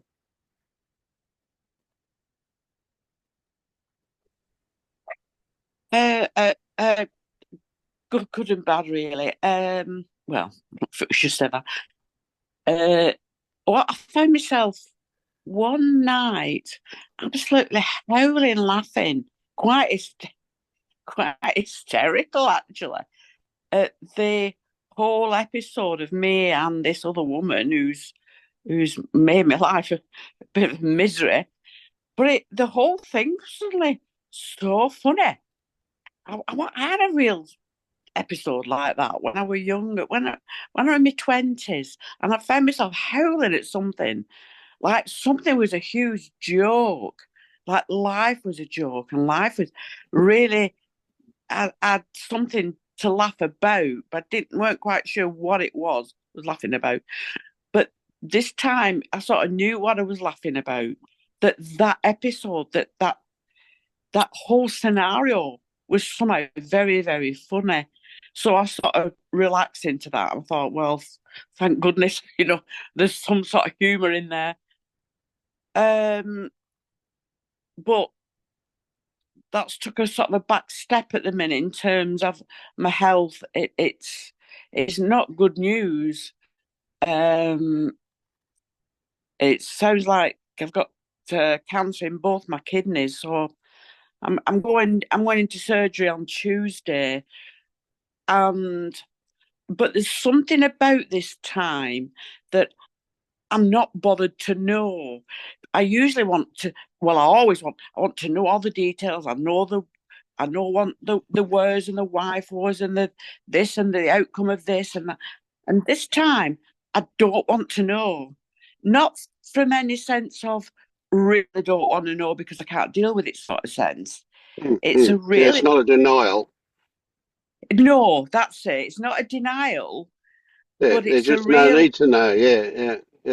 I don't need to know Mm. because whatever's going to happen is going to happen. Yeah, And perfect. no I amount, love it. Yeah. there's no amount of knowing. Can't be any amount of knowing that would alter anything. Mm-hmm. Because Excellent. Yeah. ultimately, I'm not in charge of anything. And when I'm under the anaesthetic, it's the surgeon, what he's going to take out, whether it's Yeah. both Well, what will kidneys. happen will happen. Exactly. Yeah. Beautiful. Yeah. Yes. Yeah. And that And then laughing is a really big thing too. You know what? It's if you people who've studied humor, studied studied stand-up comedians are a great example of this. What a joke is always a discovery, right? What the comedian will do, or any joke teller will do, is they'll take us down a road far enough for us to get almost comfortable in that direction, and all of a sudden they'll switch direction and go off at 90 degrees, and that sudden switch becomes a discovery for us. It changes our perspective. And in that is the humour. That's where the humour is. And that's so when you find yourself cracking up about something, it's because you've made a discovery. And that discovery changes beliefs. And so weren't even quite without sure you what the telling us discovery what it was, was, though. sorry? Yeah, I weren't. Sorry, I weren't quite sure what the discovery was. No, it doesn't. You don't have to, but you discovered something. A belief changed. And because you knew it was about that woman and about your attitude towards that woman, I would say next time you even think about her, you'll find that The emotions are entirely different. Hmm. So Something interesting, very changed in interesting. that. Yeah, yeah. It was like 160 turn, no, however many degrees turn. Yeah, it was Mm, a shift to one side or the other. But it didn't feel like a discovery, nor did I. But I knew it was something to do with that. mm. So it'd be interesting to see what Yeah, happens with yeah, that. yeah. Well, you can But see next time you even right now, if you just think about her and watch what you're feeling, I'll guarantee it'll be different to what was happening before that laughter episode. Mhm. You'll just go, what? What was I thinking? Where was I when I was taking that so seriously? Yeah. Yeah, I've got a few memories, sort of thinking, oh, I shouldn't have behaved like this, or because I've been a bit childish in some instances, So there were a lot of, well, not a few shoulds and shouldn'ts, but again, I thought, well, it's done now. There's nothing to Yeah, do about yeah. it. This is I can perfect. only This is apologise yeah. in my head, And the cancer thing is just like the ultimate proof for you, like everybody in the world is going to freak out when they're told they've got cancer. And you and I, well, that's just doesn't happen. It's just, well, so what? What does it matter? Yeah. It will be what it Oh, is. Yeah. it'll be what it is. Yeah. Yeah. I mean, I don't know what they're going to do. I really don't. I don't know whether I'll be on dialysis or whether I just don't know. Well, you have It's to wait and really, see. Yeah. Yeah. it's totally out of my hands. Yep. Yep. But And whatever it will there has be, whatever it turns out, will be fine. If you're going to die, that'll be fine. If you're going to be on dialysis, that'll be fine. If you come out of it and everything is okay, same thing, it'll be fine. yeah, yeah. I sort of know that. Yeah, yeah. I sort of know that. There was one thing though. What's creeping in is it's my fault in some way. I've not drank enough, or 'cause it's kidneys. All of that sort of stuff. I know, but But you I see know how it's like, you see that's just thoughts. You see how stupid that is, don't you? That also is just what it is. Whether it was something you could have done differently, it's too late to do it now, isn't it? well, yeah, Yeah, yeah, it is. exactly. Yeah. So Too there's late, no love. Yeah, why yeah. have remorse over not drinking enough water for the last 30 or 40 years or 30 something, years. Yeah. Yeah, yeah. Well, it's done. It's done. Strangely enough, yesterday I caught a live. I don't listen to the lives.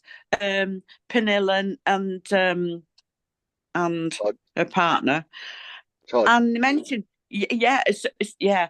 As soon as I clicked on, they were talking about kidneys. I thought, oh, it's a bit weird. So they were talking about kidneys are something of it, some around fear, something around fear. I mean, if that is true, then it certainly is something that I've felt in the Mm, last 40 years. Well, mm, probably more than that. And then intensified with all this awakening stuff when I didn't get any help, and I was at a Muji thing, and I had a lot of little awakenings and things, if you call them, not awakening, insights, and completely freaked me out. I was terror. I was in terror, but I wasn't helped. And I got home, and I wasn't in contact with any of these groups or whatever. I just saw just odd bits on YouTube, and I was just completely terrified for weeks and weeks and weeks and weeks. So mm, that, and plus the fear from my past. So mm. yeah, I have been in complete terror at times. Yeah, So yeah, whether yeah. So this that's might linked be, in, yeah, it doesn't matter. Who knows? But yeah, I Who mean, it might knows? explain something. Yeah, but and it's almost crazy to think, the story that, well, here you are, you've just moved into a fearless place, and but the damage was done from being afraid all those years. Yeah, they might be Yeah, chopping all my fear out of my kidneys. that's right. They take it out. Well, the fear's already gone, so maybe the kidneys will recover from that. You never know. You never You know just what they'll never know. find.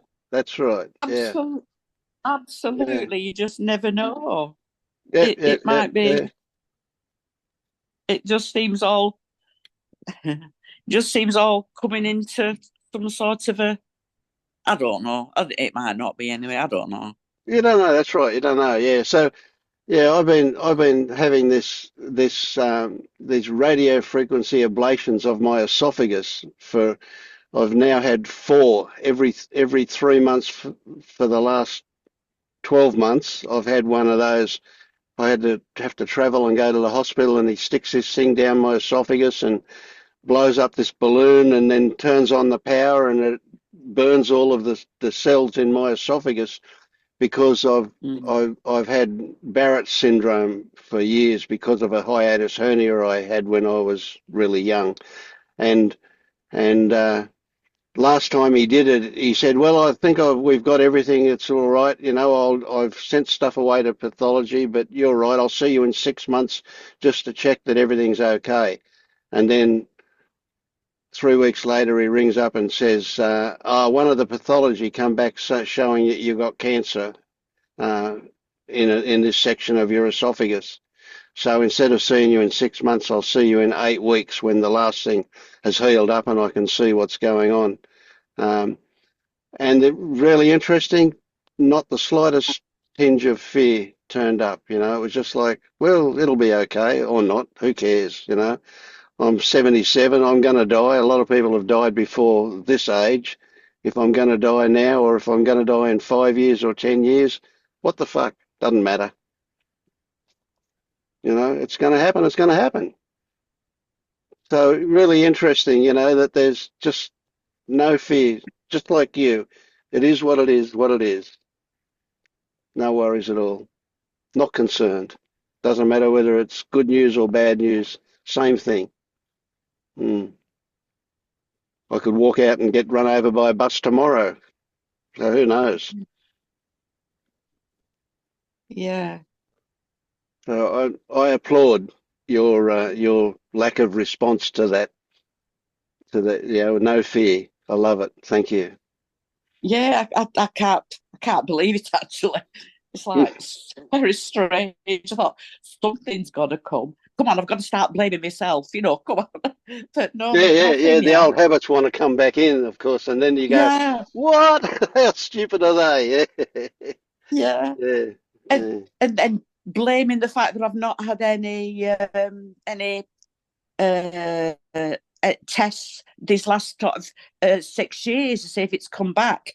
I mean, I could go down that route. Why the hell are they not calling me up for more tests and more, They'll blame them. Yeah, yeah. yeah. So I thought of all of that. I thought, what's a good? I'm going to write to the head of the NHS. I thought, hold on, no, it's done. Why start? Yeah, yeah, no Why point. start Yeah, hurting yourself with all of that? yep. So it's. Oh.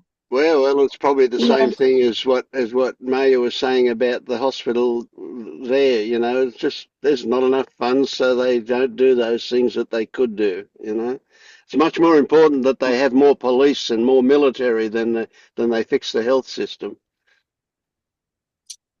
yeah. Well, hopefully Keir Starmer is going to turn things around somewhat, but they can't repair the damage that's been done already. So, and a lot of the cancer treatments aren't what they were, but technology's there. I mean, Yeah, this is oh going to be yeah, done yeah, by laparoscopy. I mean, they're going yeah. to suck kidney out with just a little hole. Oh yeah, yeah, that's right. Yeah, yeah, keyhole surgery. Yeah, yeah, they do Yeah, I interesting mean, things these days. Yeah, marvelous, isn't it? Absolutely. The technology around health services, and the scanning, the CT scanning, and all of that is quite something. Yeah, Yeah. yeah. Yeah, I'm still amazed that when they do that, uh, I forget what they call it now, the heart check, where they put all of those sticky things on you all over you, and Oh then yeah, but yeah, they put about yeah. 50 leads onto that, and then they do it. I'm thinking, well, I wonder when the Star Wars stuff is going to get here, and they can just wave a wand over you and get the same result, you know? Yeah, a big rod, just wave a wad over you, a big rod thing, yeah. But yeah, I'd have all of that to see if I'm all right to go under anaesthetic. But she's sticking it. Well, I've had that loads of times. But again, the technology is just quite incredible. Yeah, yeah. Yeah, when you think about that anaesthetic, you know, like you are dead on the table on life support. It's Yeah. not like you're unconscious, you're dead, you know, and everything's just working by machine until they finish and then wake you up again. It's amazing, yeah. It is. It is. Yeah, it is.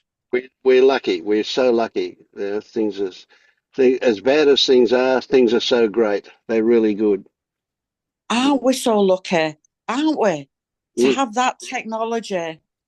Yep. If it Yeah, were 100 years amazing. ago, yeah, we'd just be dead for sure. Yeah. I'd have been dead 10 years ago when they first found a new one in my first kidney. Yeah. Yeah. And if I get 10 years out of this, so what? Or if I Yeah. get 3 years, so what? Yeah, it is what it is. Yeah. Yeah, I've been alive longer than I would have been if technology hadn't been around. So, yeah. Yeah. Well, I'm now considerably older than what my father was when he died. Yeah. Mhm. What age are you, Vince? Sorry, What age are you, Vince? I'm 77.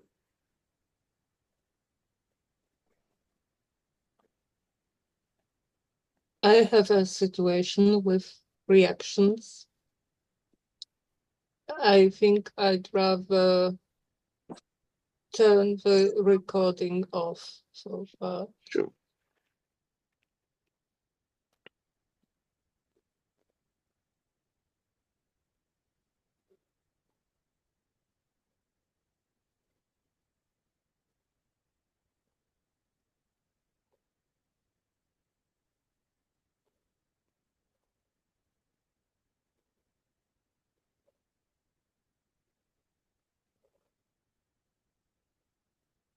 You've got a different background, Marius. Where are you now?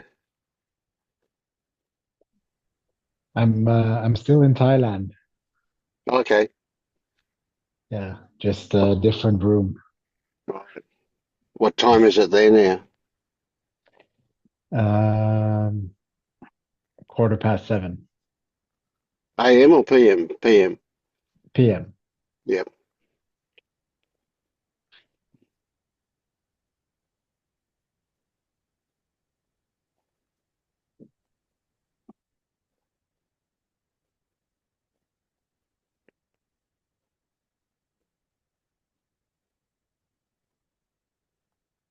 Did you realize that we've been going for 2.25 hours already?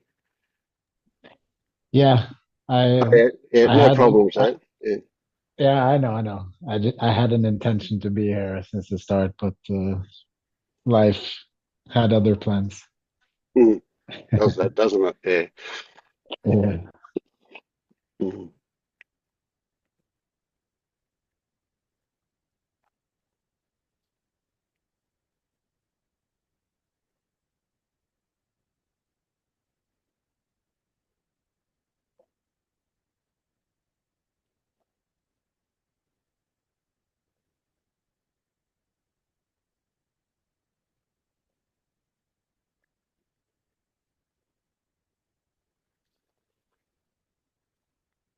Yeah, well, you missed some interesting stuff, but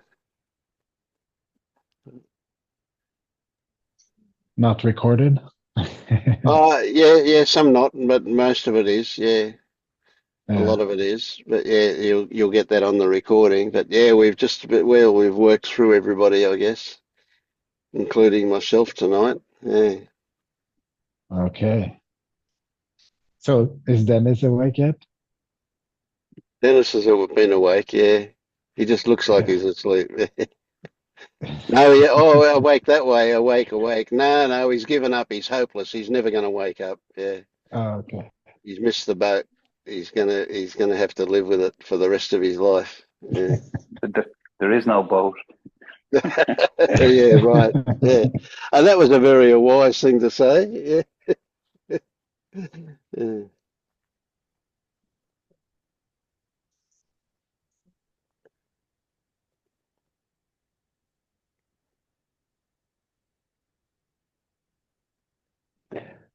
I can share a quickie. I had interesting um, something interesting happened yesterday where I was driving a motorbike and suddenly saw a monk walking down the road. He was a forest monk apparently, so he was they usually like move from one place to another deep in the forest. And I asked him if he wanted a ride, and so I ended up driving him to the next spot. And we had this interesting conversation about the nature of existence, and but really bad translated, so we didn't fully understand each other. But um, he, from a Buddhist perspective, he said that I was stuck in happiness. And like there was something beyond that, and that sparked a couple of hours of um, thinking about this. What is he actually talking about? Is he full of shit, or because it's like there is no suffering here. Like how could it be better than this? You know what I mean? And then I just ended up um, shelving it. I think a lot of those a lot of these forest monks here, I think they're also very interested in mystical experiences through meditation. So that was never my cup of tea. Never got into it. Hmm. It may be worth considering that good, pleasant experiencing, no suffering, can still involve identification. Yes, In fact, it can 100%. be the identification can almost be as strong as that which happens when we have negative experiences. Yep. So it depends on our relationship to that happiness. So if that happiness is if there is identification in it, it still gives a sense of existence, so to speak. Yeah. Um, but of course, I would never say he's full of shit. But at the same time, I would say, well, in a short motorbike ride, how can he know the way things are for you? You know, he's not going to be. I don't put much credibility in him. He's in a psychic connection or some knowing of you like that. You know, how can that possibly be? It takes a lot more than that to know. So who knows? You know, I mean, but it's interesting that, you know, I would take it that if an experience like that happened to me, that it would definitely be something to consider. Um, Yep. and you did consider it, but I would probably continue to consider it for a while as You know, everything that happens to us is teaching us something. So everything is, and for me, I get the idea pretty strongly that there's no end to this stuff. You know, there's always more, there's always further, or however you want Yeah. to think about it. Yeah. I remember Marius Adji used to say about the transcendence, the up and out, and then the down and in, and it just reminds me of that sort of. I imagine the up and out has been, peace, happiness, not suffering, and then the down and in is the willingness to get back into the world and the gritty suffering. And then part of me was laughing, thinking, "Oh yeah, you can keep your peace and happiness. I'm stuck here in suffering, and maybe this is the place to be." It's a bit like day and night. If you've spent 30 years at night and then it becomes daytime, you're like, Jesus, this daytime this is where you want to be. This is the place. Fuck that Yeah. nighttime shit. Or And then where the it's hell like, are my well, no, it's a bit of both. sunglasses? Yeah. Yeah, I think what he was referring to was like because I was explaining how I see what suffering is and what separation is, and where I kind of was with that, like in daily life, and I was honest with him about not really being motivated to any kind of future. Like my days kind of looks like it. There are decisions made, but they're made in response to what's happening, rather than kind of I want to Yeah. go somewhere. Future plans. Yeah. Yeah, and so I'm very content, which means I'm not really going anywhere. I'm mostly responding, and I think that's what he was referring to when he said I'm kind of stuck in this contentment. That is, there's more to go. It's basically what he said.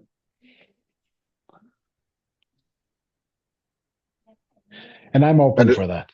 was there an implication that more requires work?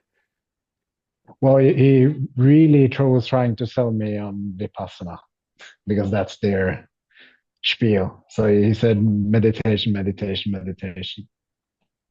Yeah, so go work But at it. Work at it. Yeah. yeah, and that didn't really sit well with me. So I was like, okay, yeah, I can't, like, I've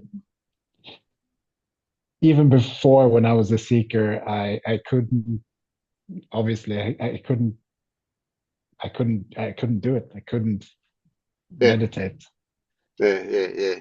And especially now when I see like how it works, it just no. Yeah. Well, I had a period in my seeking days where I heavily into Vipassana meditation, and there was a place a couple of hours away from where I lived, actually about 4 hours away from where I lived at the time, where I could go and do a 10-day silent retreat, and the cost was just a donation, whatever I could afford to give them for that. And I had done, I don't know, I'd done about 5 10-day retreats, and then after a few of them, I was able to do 20-day retreats. So I did a couple of 20-day retreats, and that was over a couple of years. And then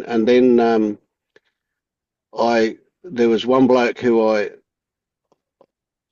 knew fairly well, and I lived not far from him, and I was speaking to him one day, and I said, "Where are the people that have woken up from doing this Vipassana?" And his Yeah. response to me was, "Oh, maybe next lifetime." Yeah. And I just went, "Oh, what?" I'm in too much of a rush to wait for next lifetime. That's no good to me. So I gave up the Vipassana. But I was never a great meditator either, you know. Yeah. So I Well, could do a 10-day silent retreat, and I tell you what, most of that time I spent in pain, trying to sit for an Yeah. hour at a time without moving and so on. Yeah. So yeah, so I don't know if that's a thing of that all of the passionate people always think, next lifetime, I'll get there next lifetime. I don't know. But yeah, Yeah, nobody it had woken was. up from doing it. Nobody at all had woken up from doing Vipassana. All of those people I knew down there that went and did them again and again, nobody woke up. Yeah. Yeah, it was funny because they asked me how I came to see what we were talking about, like how I came to that clarity, and I said it just happened. And then their explanation was, um, oh, he must have done a lot of work in a previous life that he took into Yeah, this yeah, yeah, yeah, life. yeah. Well, maybe they're So right. Who knows? But yeah, it, yeah, yeah, yeah. yeah, Yeah. yeah. It was just funny. Yeah. what's the difference, guys? What is Vipassana? What's the difference between meditation and Vipassana meditation? Well, there's a lot of different kinds of meditation, but it's a Buddhist um, thing. Yeah. So Vipassana meditation is essentially you sit and you scan the body for sensations. You go from head to toe, toe to head to toe, toe to head. You just do that all the time, Okay, looking yeah, yeah, for sensation. yeah. Yeah, So it's and not really meditation. well, there's lots of things called meditation. I mean, that's just one version of it. Um, and part I of the think there's discovery. levels. Sorry. Yeah. No, I was going to say it's levels to it because it's also watching the breath. Yes, yes. So the Yeah, um, Anapana. So they generally start. The one that I went through, that I went to, was a Goenka meditation um, yeah. organization, and they start with watching the breath, watch the breath coming in and out of the nostrils, and then they go on to scan the body after that. Um, and because you're sitting still for an hour at a time, you do an hour, have a 10-minute break, do another hour, and that goes on all day. You're in bed at 9:30 at night, but you're up at 4:30 in the morning to do it again. Um, and you have a breakfast and a lunch, but no evening meal. And because you're sitting for that time, frequently your limbs will you'll suffer severe pain. And the idea is that you don't move, you still continue to sit, and that pain will morph into something else, if you can bear it, if you can just stay with it. So, I I was never had very a good at it. I had a mini realization a minute ago when Marius, I don't know what you were talking about the meditation, and because I remember years ago doing all the different types, and Adja was my guy for meditation, and his was true meditation, allowing everything to be as it is, and all the things you mentioned there were like doorways to true meditation. You start with the breath, you start with the scanning, whatever you start with, doesn't matter. It's just so that it gives a single focus to drop into ultimately just allowing everything to be as it is. And then I just kind of realized that I used to do that a lot in the shed. And this is kind of but this was the little realization that at some point I got off the seat and never stopped doing it.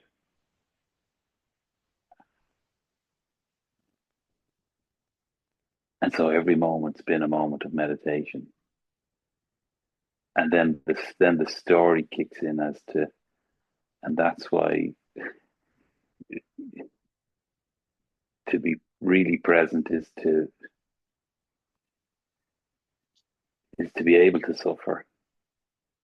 I don't know, I'm connecting it with the suffering, and the idea that it'll be some sort of a bliss or happiness or not letting anything affect me anymore is part of the suffering. So do you get that when you can allow yourself to suffer, that it isn't suffering anymore? Yeah, that's starting to. That's not the first time I've noticed that lately. What you just said, yeah.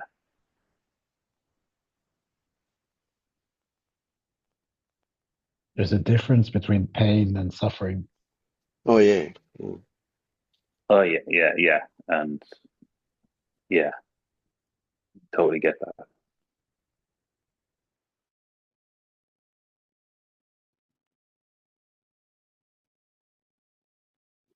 So when I say that feelings are sensations with stories hanging off them, a particular kind of feeling you would label as suffering, and it is still that. It is sensation with stories hanging off it. And the stories that hang off the suffering is that it shouldn't be there, that it could be different.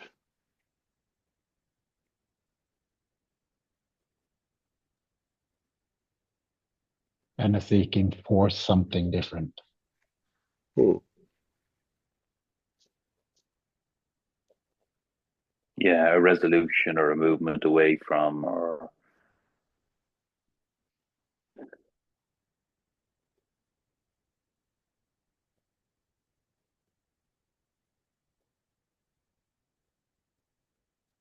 So I had after I woke up, there was a in that first year there was definitely quite a significant period of doubts, and I would say you could call that doubt suffering. When or the experiencing of doubt was certainly, there was a level of suffering in that.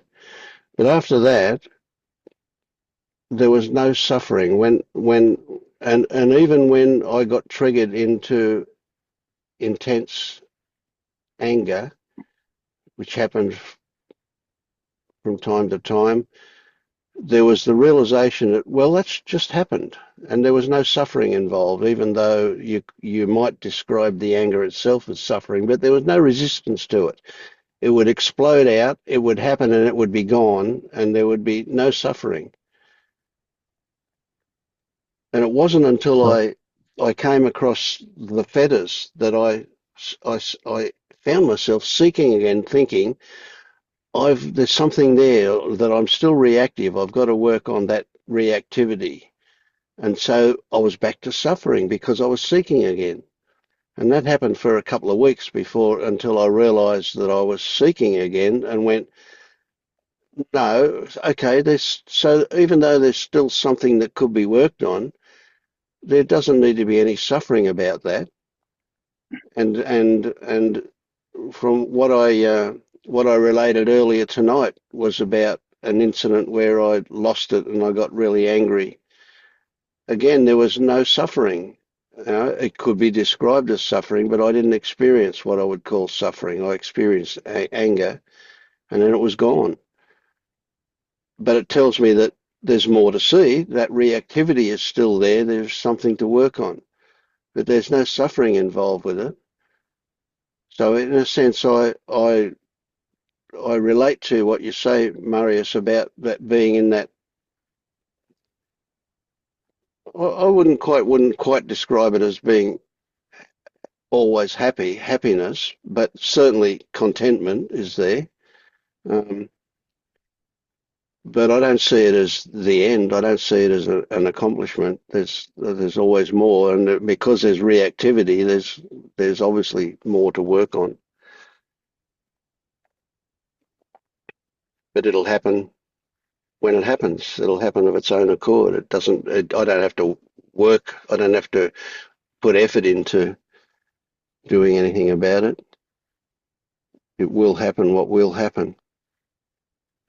yeah, I I equate my current back pain and blockage and sore arms and hands as a sort of a sign of, well, when I awaken, there'll be a shift and I won't be as stressed and worried about things, and those physical ailments will resolve. So the fact that they're there is a sign that I'm still a self and I'm still suffering and there's emotions blocked and all that stuff. So it's all kind of connected. I look to the body quite regularly for signs of, lightness or awakeness or, health. Well, what about Adja Shanti? You would have to say is fully awake, and yet he got quite sick, didn't he? Oh yeah, lots of times and for a long time, yeah. Mm. So are you going to be more awake than he is in order to not have these bodily things? 100%, of course. Yeah. No, but there's a cruel reality there for you, Dennis, and that is these things will still turn up even after you're awake. But you'll relate to them differently. You won't you'll experience the pain of it, but you won't suffer. That might be one way to put it.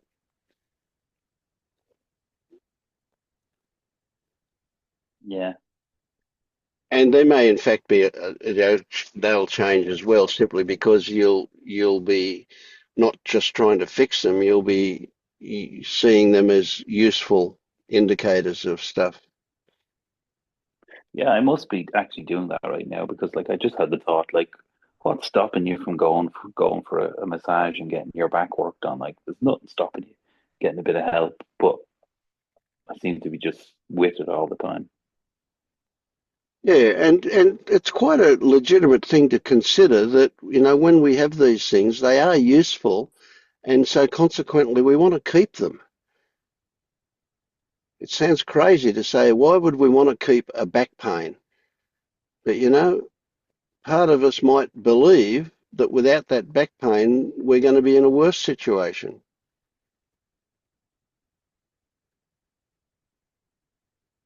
Yeah, it's anchoring me to something. Yeah. Hmm.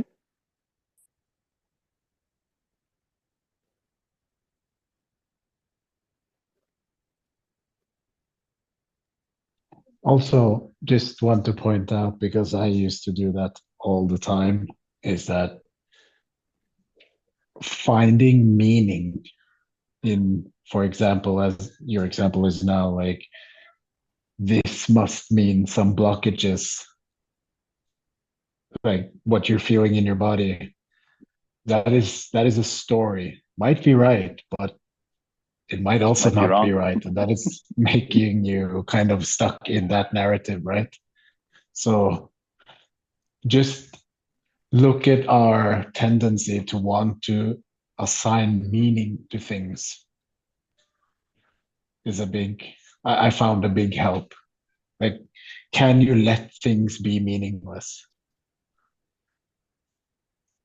Yeah, that's a good one, Marius. Yeah. Well, maybe more accurately, can you can you let can you let go of the attachment to finding meaning in things?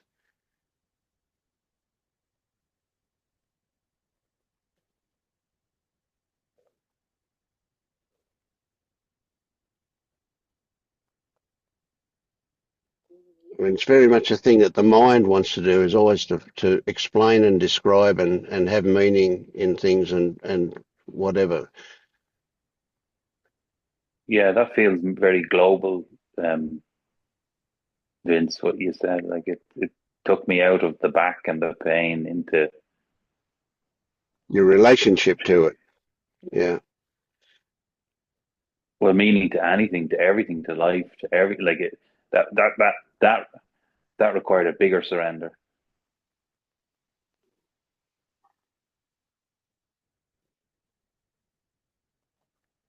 Yeah. So for me, there's an intense freedom. That's a funny way to put it, I know, but there's this amazing freedom in accepting the mystery of everything, which means I don't have to define a meaning. Not to say there isn't one. There may or may not be. It doesn't matter. We don't need to know it. It can be useful, but let's be very lightly attached to it, or not even that, but even lighter than that. Let's consider these things lightly.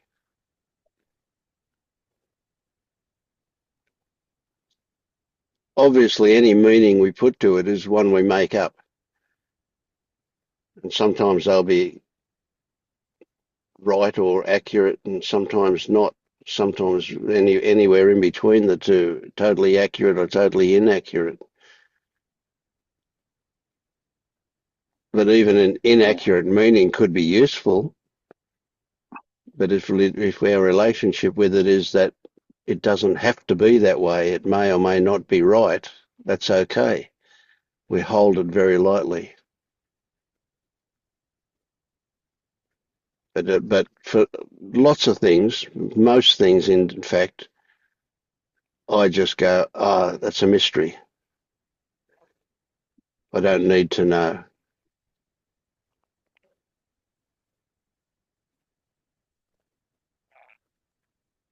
I feel the urge to say that, at least in the start, because I feel like you're being very gentle now, Vince. So I'm going to be the polar opposite and say that. Okay, you're welcome. Come on in. Yeah. No, but like you said, any meaning we assign to it would be fantasy, right? We can't know. And so at least in the start, when you're in the process of waking up, sit with the feeling of, what if everything is meaningless? Then you can play with meaning after. But like, Okay, I think there's a important middle step there to kind of accept and sever that attachment to meaning. Yeah, I can go along with that. That's good. I like that. It feels like a halfway point, Marius. Would I be correct in saying that, or does that matter? Well, how I see it is that sooner or later you have to give up all attachments, right? Because attachments leads to, or trying to be careful with my language here, but attachments easily leads to inner conflicts or narratives. If what you have attachments to doesn't go the way you want it to go, it's going to create some sort of resistance to that.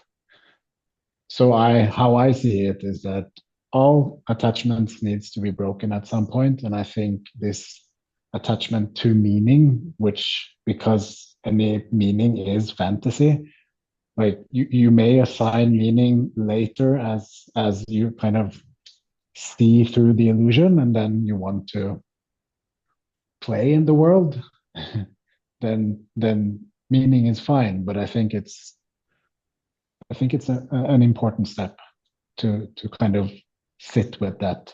How does it feel that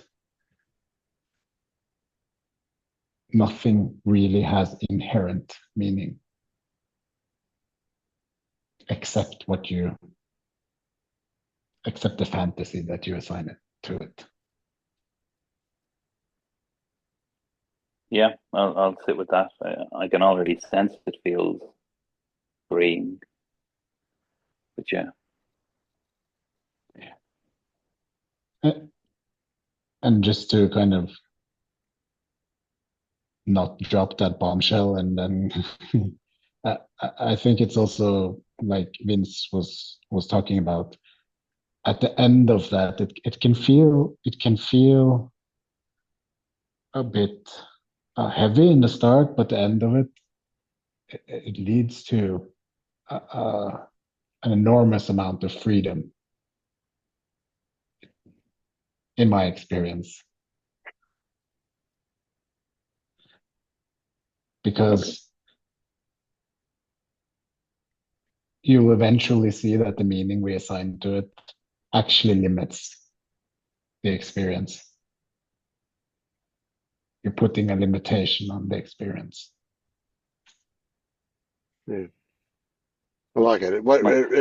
It reminds me of that I don't know, probably a Buddhist saying about, in the beginning there are mountains, then there were no mountains, and then there were mountains again.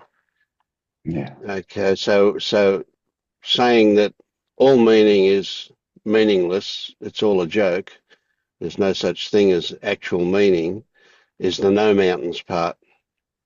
And then once you've got the no mountains part, then there are mountains again, but they're just there to be climbed. They're not really substantial.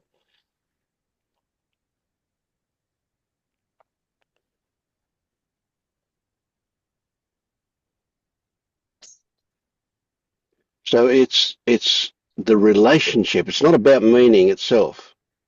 I mean, it kind of is and it isn't, but it's about the relationship to meaning, about the hold, about the need to have meaning, the need to do it. And this is a really, really big one. If you think of the nature of mind, it's almost like it's totally consumed with creating meaning all the time. Well, meaning, just what came to me there was meaning is meing. Yeah. At least in the start. Or, yeah, I would say yes.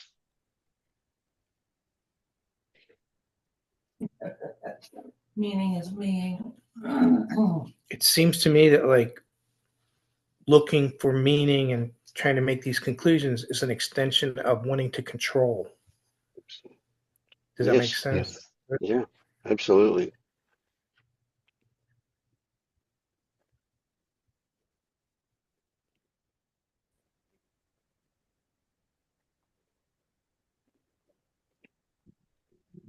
If we know what it means, we can do something about it.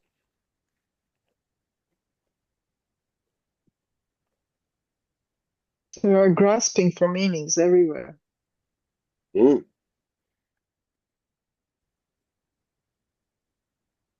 Yeah, it's almost foundational. Yeah, sorry.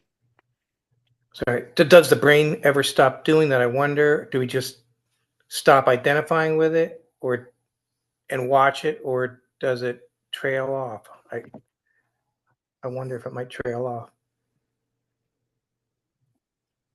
In my experience, and I haven't been as long as Vince on this, but in my experience, I stop.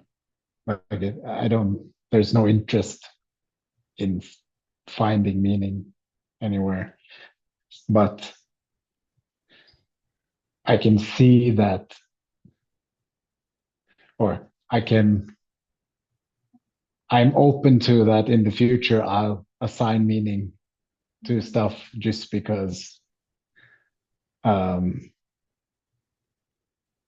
know that it's an illusion, but it can kind of enrich life in a way, but in a way not also, because as I said, it can also limit life. So I really don't know. I'd be curious to hear how you feel about it, Vince. It happens, but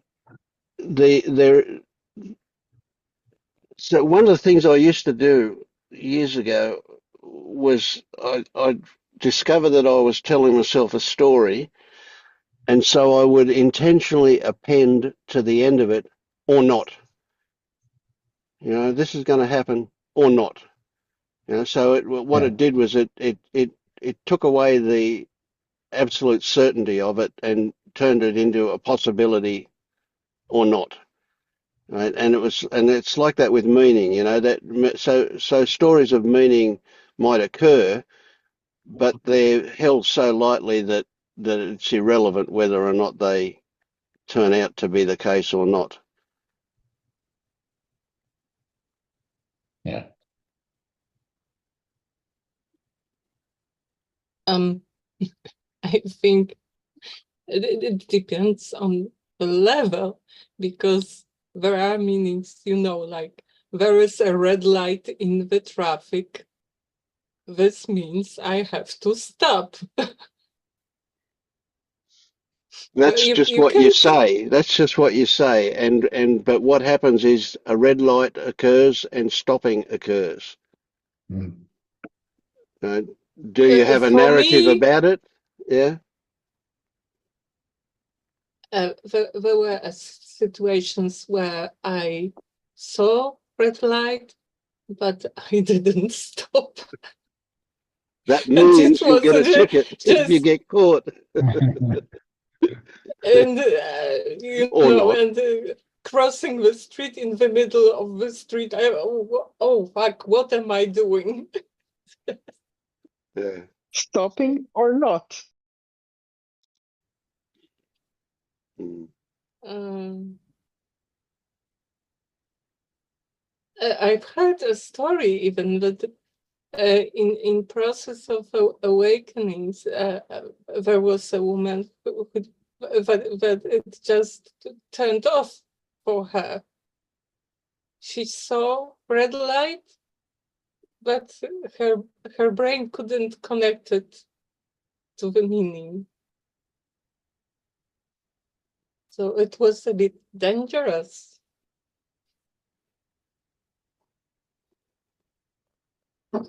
Yes, things can happen like that, I guess.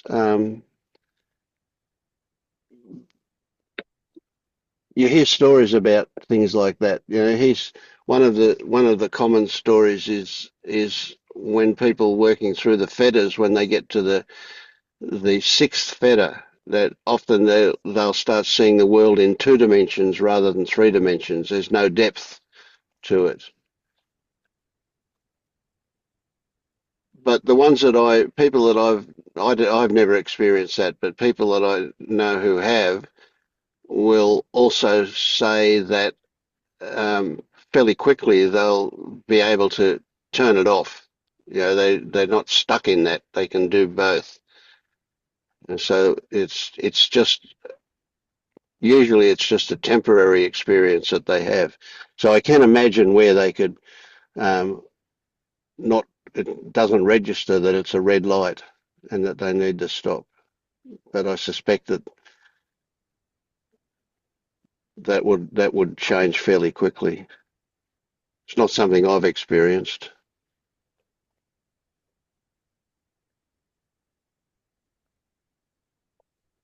Just Angelo is Mary, have Mary, you? talking. just Yeah, just to go for it. confirm the practice or the what you offered was to contemplate the possibility that nothing has any meaning.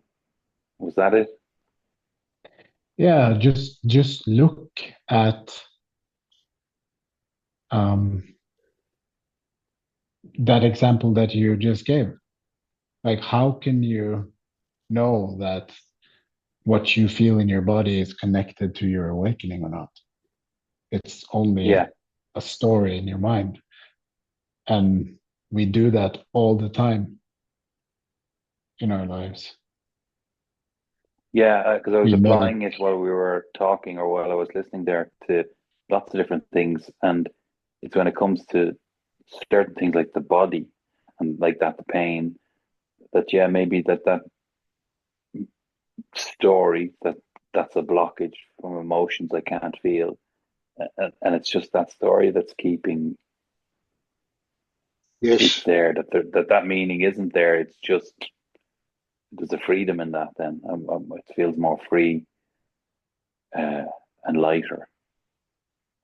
And I feel in other areas of my life I have been questioning or contemplating that nothing means or things have no meaning, and there's a lot of freedom in that, and that you actually have to I've noticed you have to pretend a lot that there's meaning when you're with other people and you're in society, because that's what we do. We pretend there's meaning when really there isn't, and there's a playfulness to it. But in certain aspects of my life, there's a heavy meaningness to, like, particularly around the body, and maybe some other stuff that doesn't come to mind now. So yeah, I just wanted to check that that was the practice.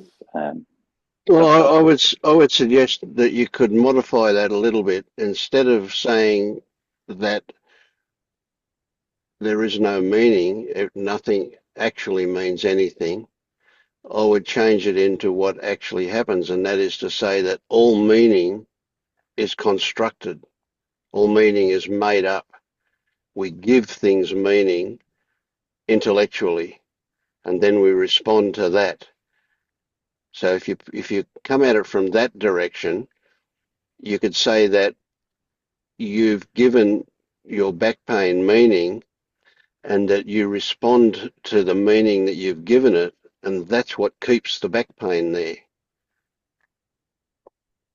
Yeah, I think there's a slight difference in what I'm hearing, though. It's not one or the other statement. It's be open. I feel like be a 5-year-old in a sandbox and be open to the fact that there's a possibility that things don't have any meaning. So it's a step before even. It's a curiosity piece. Okay. So if Yeah, if you can discover that things don't have any inherent meaning, nothing has meaning in it, right? There's no, I mean, a cup is a cup because it is meant to be a vessel to drink out of, right? But in the object, there is no cupness. There is no meaning for that. That's applied to it. So if you can discover that nothing has inherent meaning built into it, then you can see that when we imagine there's meaning, it is something that we've created, it's something that we've applied. Yeah, yeah. Because as you're saying that, in the cup is a lovely example. The application of meaning deadens it in that moment. So it's that willingness to kind of, stay in discovery mode. Is there a possibility that this doesn't have any meaning? It's not. I Mm-hmm. don't want to go around saying nothing has meaning anymore. That's just I can do that. Like, nothing means anything, and then it's just a concept. So it's Yes, more of a curiosity. yes. So and also, as you experience anything in life, whether it be an object or a person, you can ask that question: where is the meaning? Is it possible that it has no meaning? Mm. So it becomes a discovery again. Yes.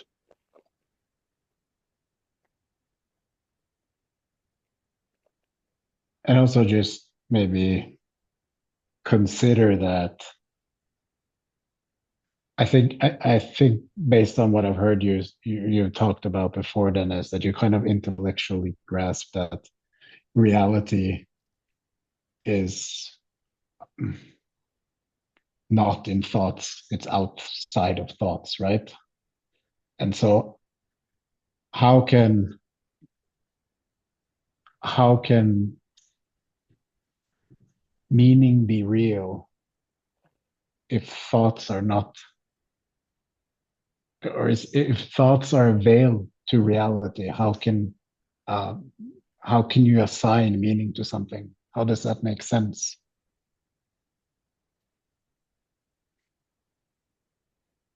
Yeah, it's like assigning thoughts, which is creating the veil. Yes.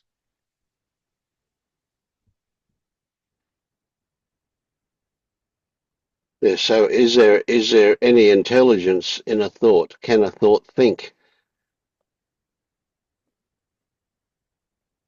And if meaning is made up of thoughts,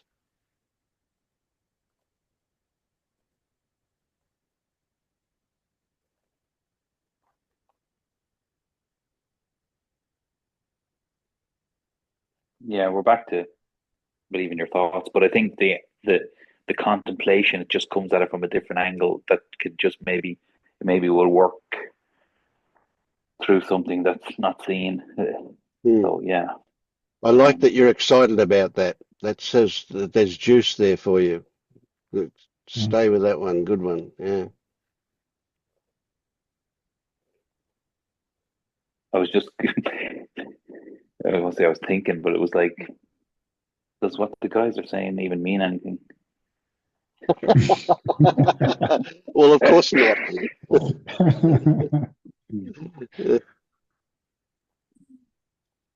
Yeah, that's a good one, isn't it? Meaning has no meaning. Does that mean something?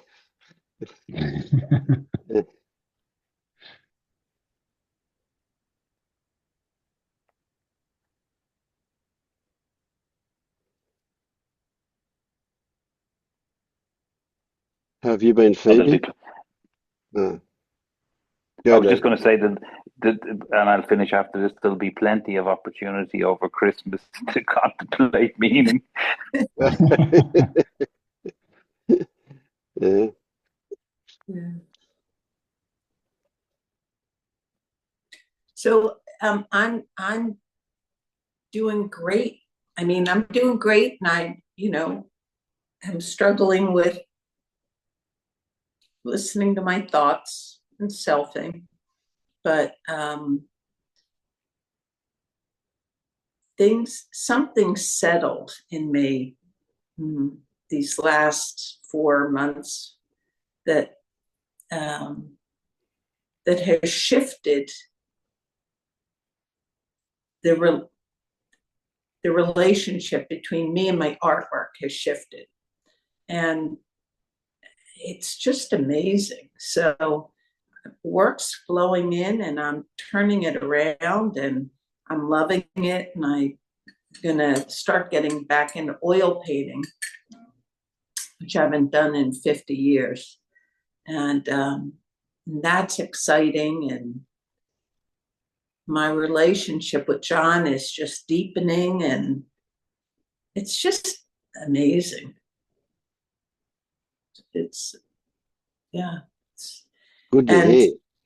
yeah, and I listen to, I don't with John, because when I'm with him on the weekends,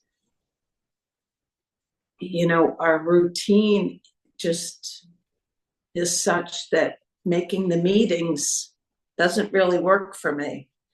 But I listen to them during the week while I'm doing my jobs and things. And but I'm home this weekend, so I thought, I can make the meeting. Denis, I've been missing you, and I can't believe your daughter won that incredible competition. I mean, I was blown away by that. Just blown away by it. You Yeah. could see how proud he was even in the pictures, eh? Yeah. Well, I didn't see, all I saw was I guess the Facebook post. Did you post it to Facebook? Is that how I saw it? Yeah, thanks, Phoebe, for that. Yeah, it was just a picture of the article in Facebook. Yeah. Yeah, and that horse, oh my God. I mean, for me, that's like total eye candy. That horse is gorgeous, Yeah. So that, but so much of what I got, this resolution with my artwork, my relationship to my creativity, Denis, it was so instrumental. You're coaching me those months ago about O'Donoghue and listening to his struggles with writing poetry. That really was key in helping me just realize, hey man, this being an artist, this struggle, this is being an artist. And it's not a big deal. It's just like part of it. It's just part of it. And with that has come a release. And it has to be the universe, because I haven't done anything to get work, and work is just pouring in. I mean, it's pouring in, and I'm charging prices that I always sweated over before. And now it's just not an issue. Yeah, so, and then I turned this very small drawing around 9 by 16 around in 2 days, but I got a great price for it. And I'm like, geez, I could actually make a living doing this. I could, if I continue to create like this, then I'll be fine. So good. But I'm selfing every day. I mean, I don't not self. But you see it. But I see it. And then and if I get really off the rails, I turn on a video and I listen to the video, and or I listen to the Fetters or something. But usually I just get back to work. Yesterday was an anomaly. I had just like the day from hell yesterday. And at the end of the day, I realized, wow, this might be biological. I feel like my nerves are on fire. Like that's what I felt like the whole day. But it wasn't until the very end of the day that I thought, oh, I wonder if my nerves are on fire. I came off sugar 5 days ago, 6 days ago, and I thought maybe this is physical, this thing you're going through. But yesterday sucked. And everything I tried to accomplish, I couldn't accomplish. I packed up birthday presents for John's sister who lives in Canada. I took the time, I packaged everything. I went to the post office, stood in line for 10 or 15 minutes, got up to the counter, and she said, we can't ship these. And I said, why not? She said, we're not allowed to ship anything to Canada. And I said, but the strike's over. She said, we're not allowed to accept anything. So even that, then it was come home. I didn't get that done. And then I'd gotten a new phone the day before with a new router. The router wouldn't work. I had to go back to Verizon. Could you leave it with us? Yes, I can leave. Can you come back tomorrow night in the snow? Yes, I can come. Go back. It was broken. We have to get you another router. Just everything. The whole day was like that. And it wasn't until last night that I was really trying to say, okay, what is this without the labels? And I just felt like, oh my God, it's like every nerve in my body is on fire today. And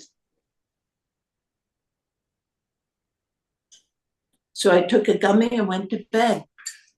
And I slept great.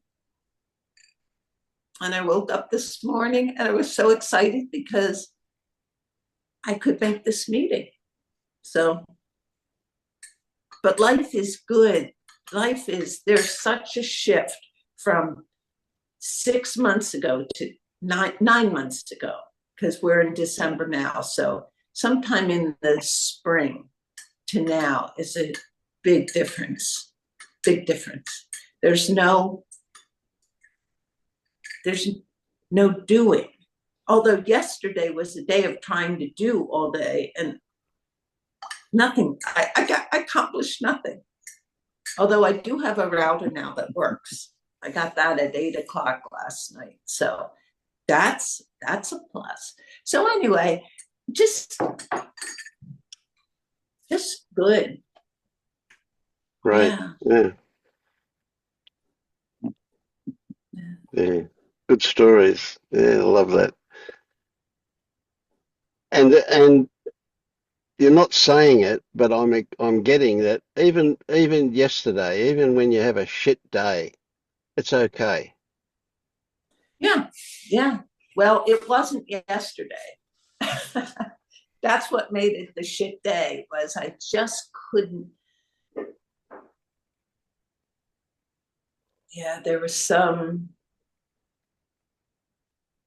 panic, this inner child panic that I had no control. And I really felt like I had no control. Everything I tried to do, it's like, so yesterday, I wasn't there yesterday, Vince. I'm there today. I have Yeah, okay, yeah, okay. So balance. yeah, yesterday was a bit of a missed opportunity yesterday, but today you found the opportunity in yesterday. Yeah, yeah, So it was a little bit after the fact in that. Yeah, sure. Um, you see, you never ever had control. But yesterday just felt out of control. right, Yeah. right, right.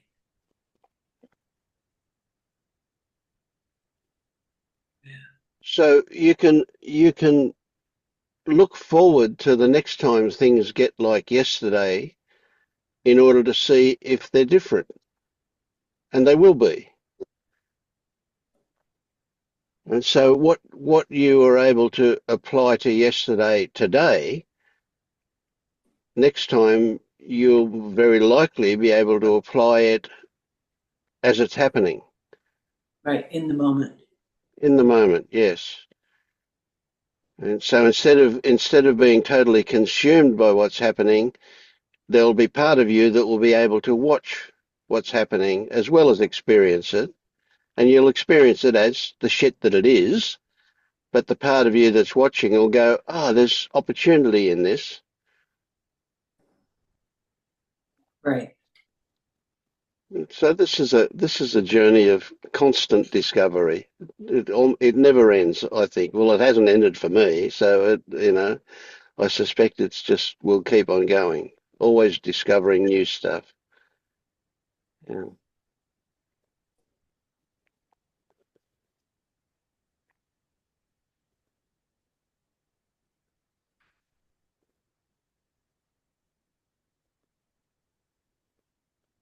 Now you But missed.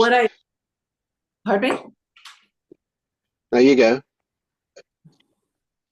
No, you asked first because I was going to switch over. I was just going to say, you missed it because you got here a bit late today, but I told a story earlier of a meltdown I had yesterday. Um, but as you told that story, I realized that one of the things that happened, I'm not quite sure now from memory whether yeah, during at one point I said to my wife, I wonder if today is going to be one of those days where everything goes wrong. Now, I don't remember what the other things were that went wrong, but I had this one meltdown where I knocked a cup of coffee off the table and put hot milk all over the floor and broke the cup on the floor and made a big job for myself to clean it up. But other things had also gone wrong, but I don't remember what they were now. But I said to my wife, I do remember saying to my wife, I wonder if today is going to be one of those days where everything goes wrong. And now when I look back on it, it didn't. That was the last of the thing that went wrong. But I think it was probably about the third thing that hadn't worked out the way I intended. But I don't remember what the other ones were actually. And this is only a day later. So yeah. But yeah, you can have those moments, but it's not the moments themselves that are the significance. It's how you relate to them. How do they last? Or does one thing going wrong trigger the next thing that goes wrong because we're Yeah, so lost in it? yeah, Yeah. yeah. And that's what I was watching happening with me. I saw so clearly how my anxiety, this tension or anxiety or this angst. Angst is the best word. It's just this. Yeah, I get it. Yeah. It just flavored the whole day, and it, you know, and at the end of the day, to be able to just like shake it off and say, oh my God. So I soaked in a warm tub, hot tub last night with Epsom salt and took my gummy and went to bed and slept great. So Yep. Yeah, so you broke that, whatever, that chain of events. Yeah.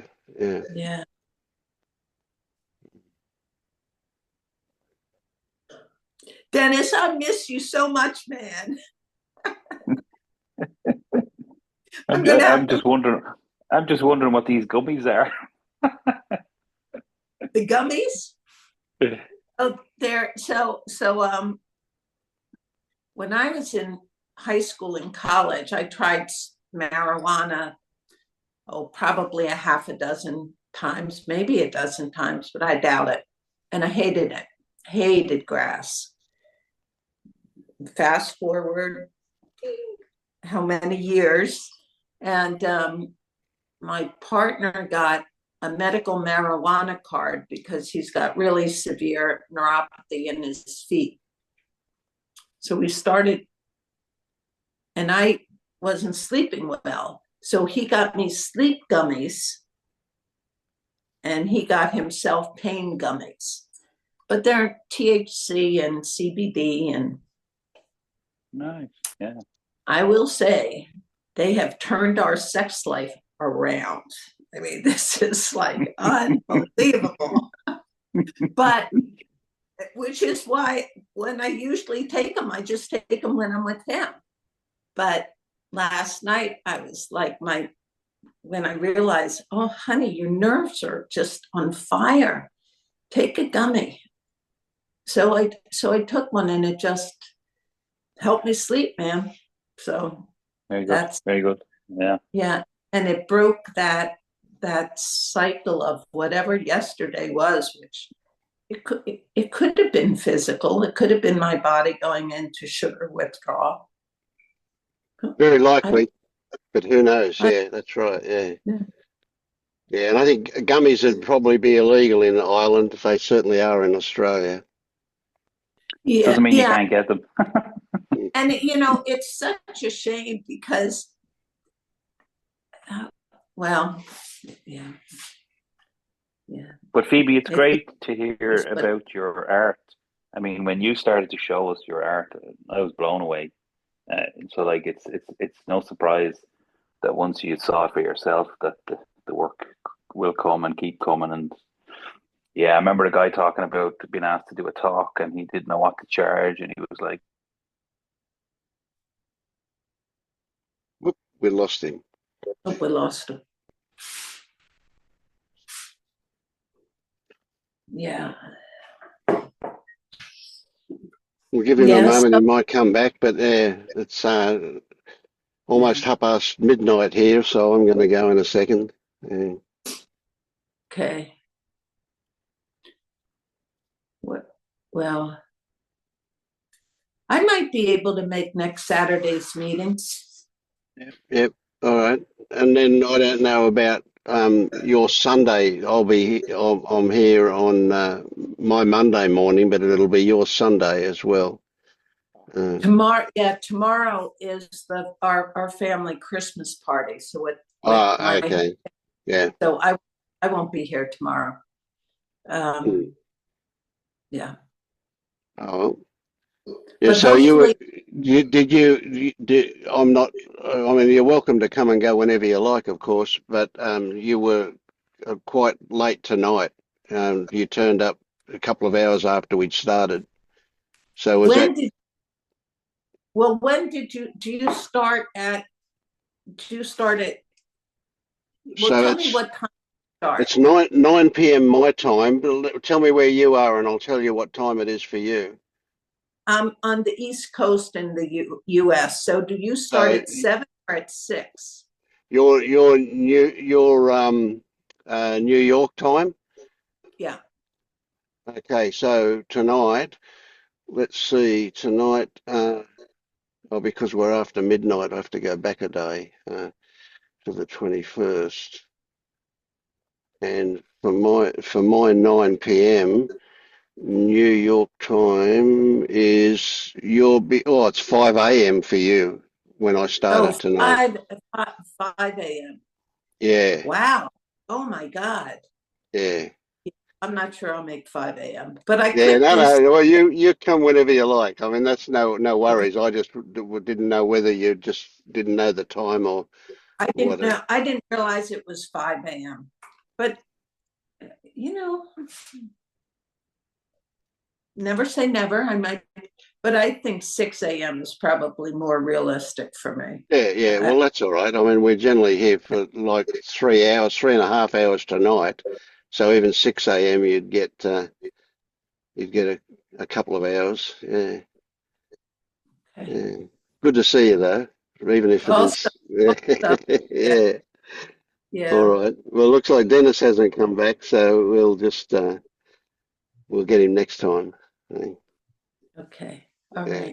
right. No. All right. Well, Merry Yeah, Christmas. thanks. Happy Yeah, you too. Yeah, absolutely. Merry every day, and a special happy on Christmas. Yeah.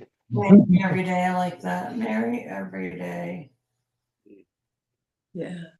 Usually Oh, Christmas. here's Here Denis back. Okay, don't go. There's Denis back. He can. Yeah.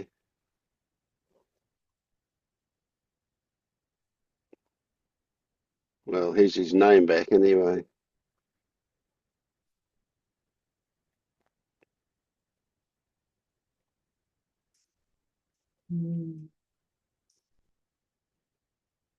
I have to leave anyway, so Yeah. Okay. see Okay. you. All right. Oh well.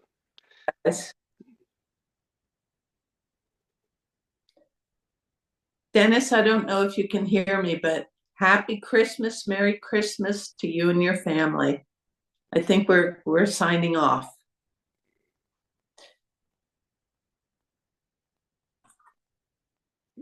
Yep, we got a heart from him, so he heard you. Okay. Very All right. good. Okay. Good night, everybody. Bye-bye.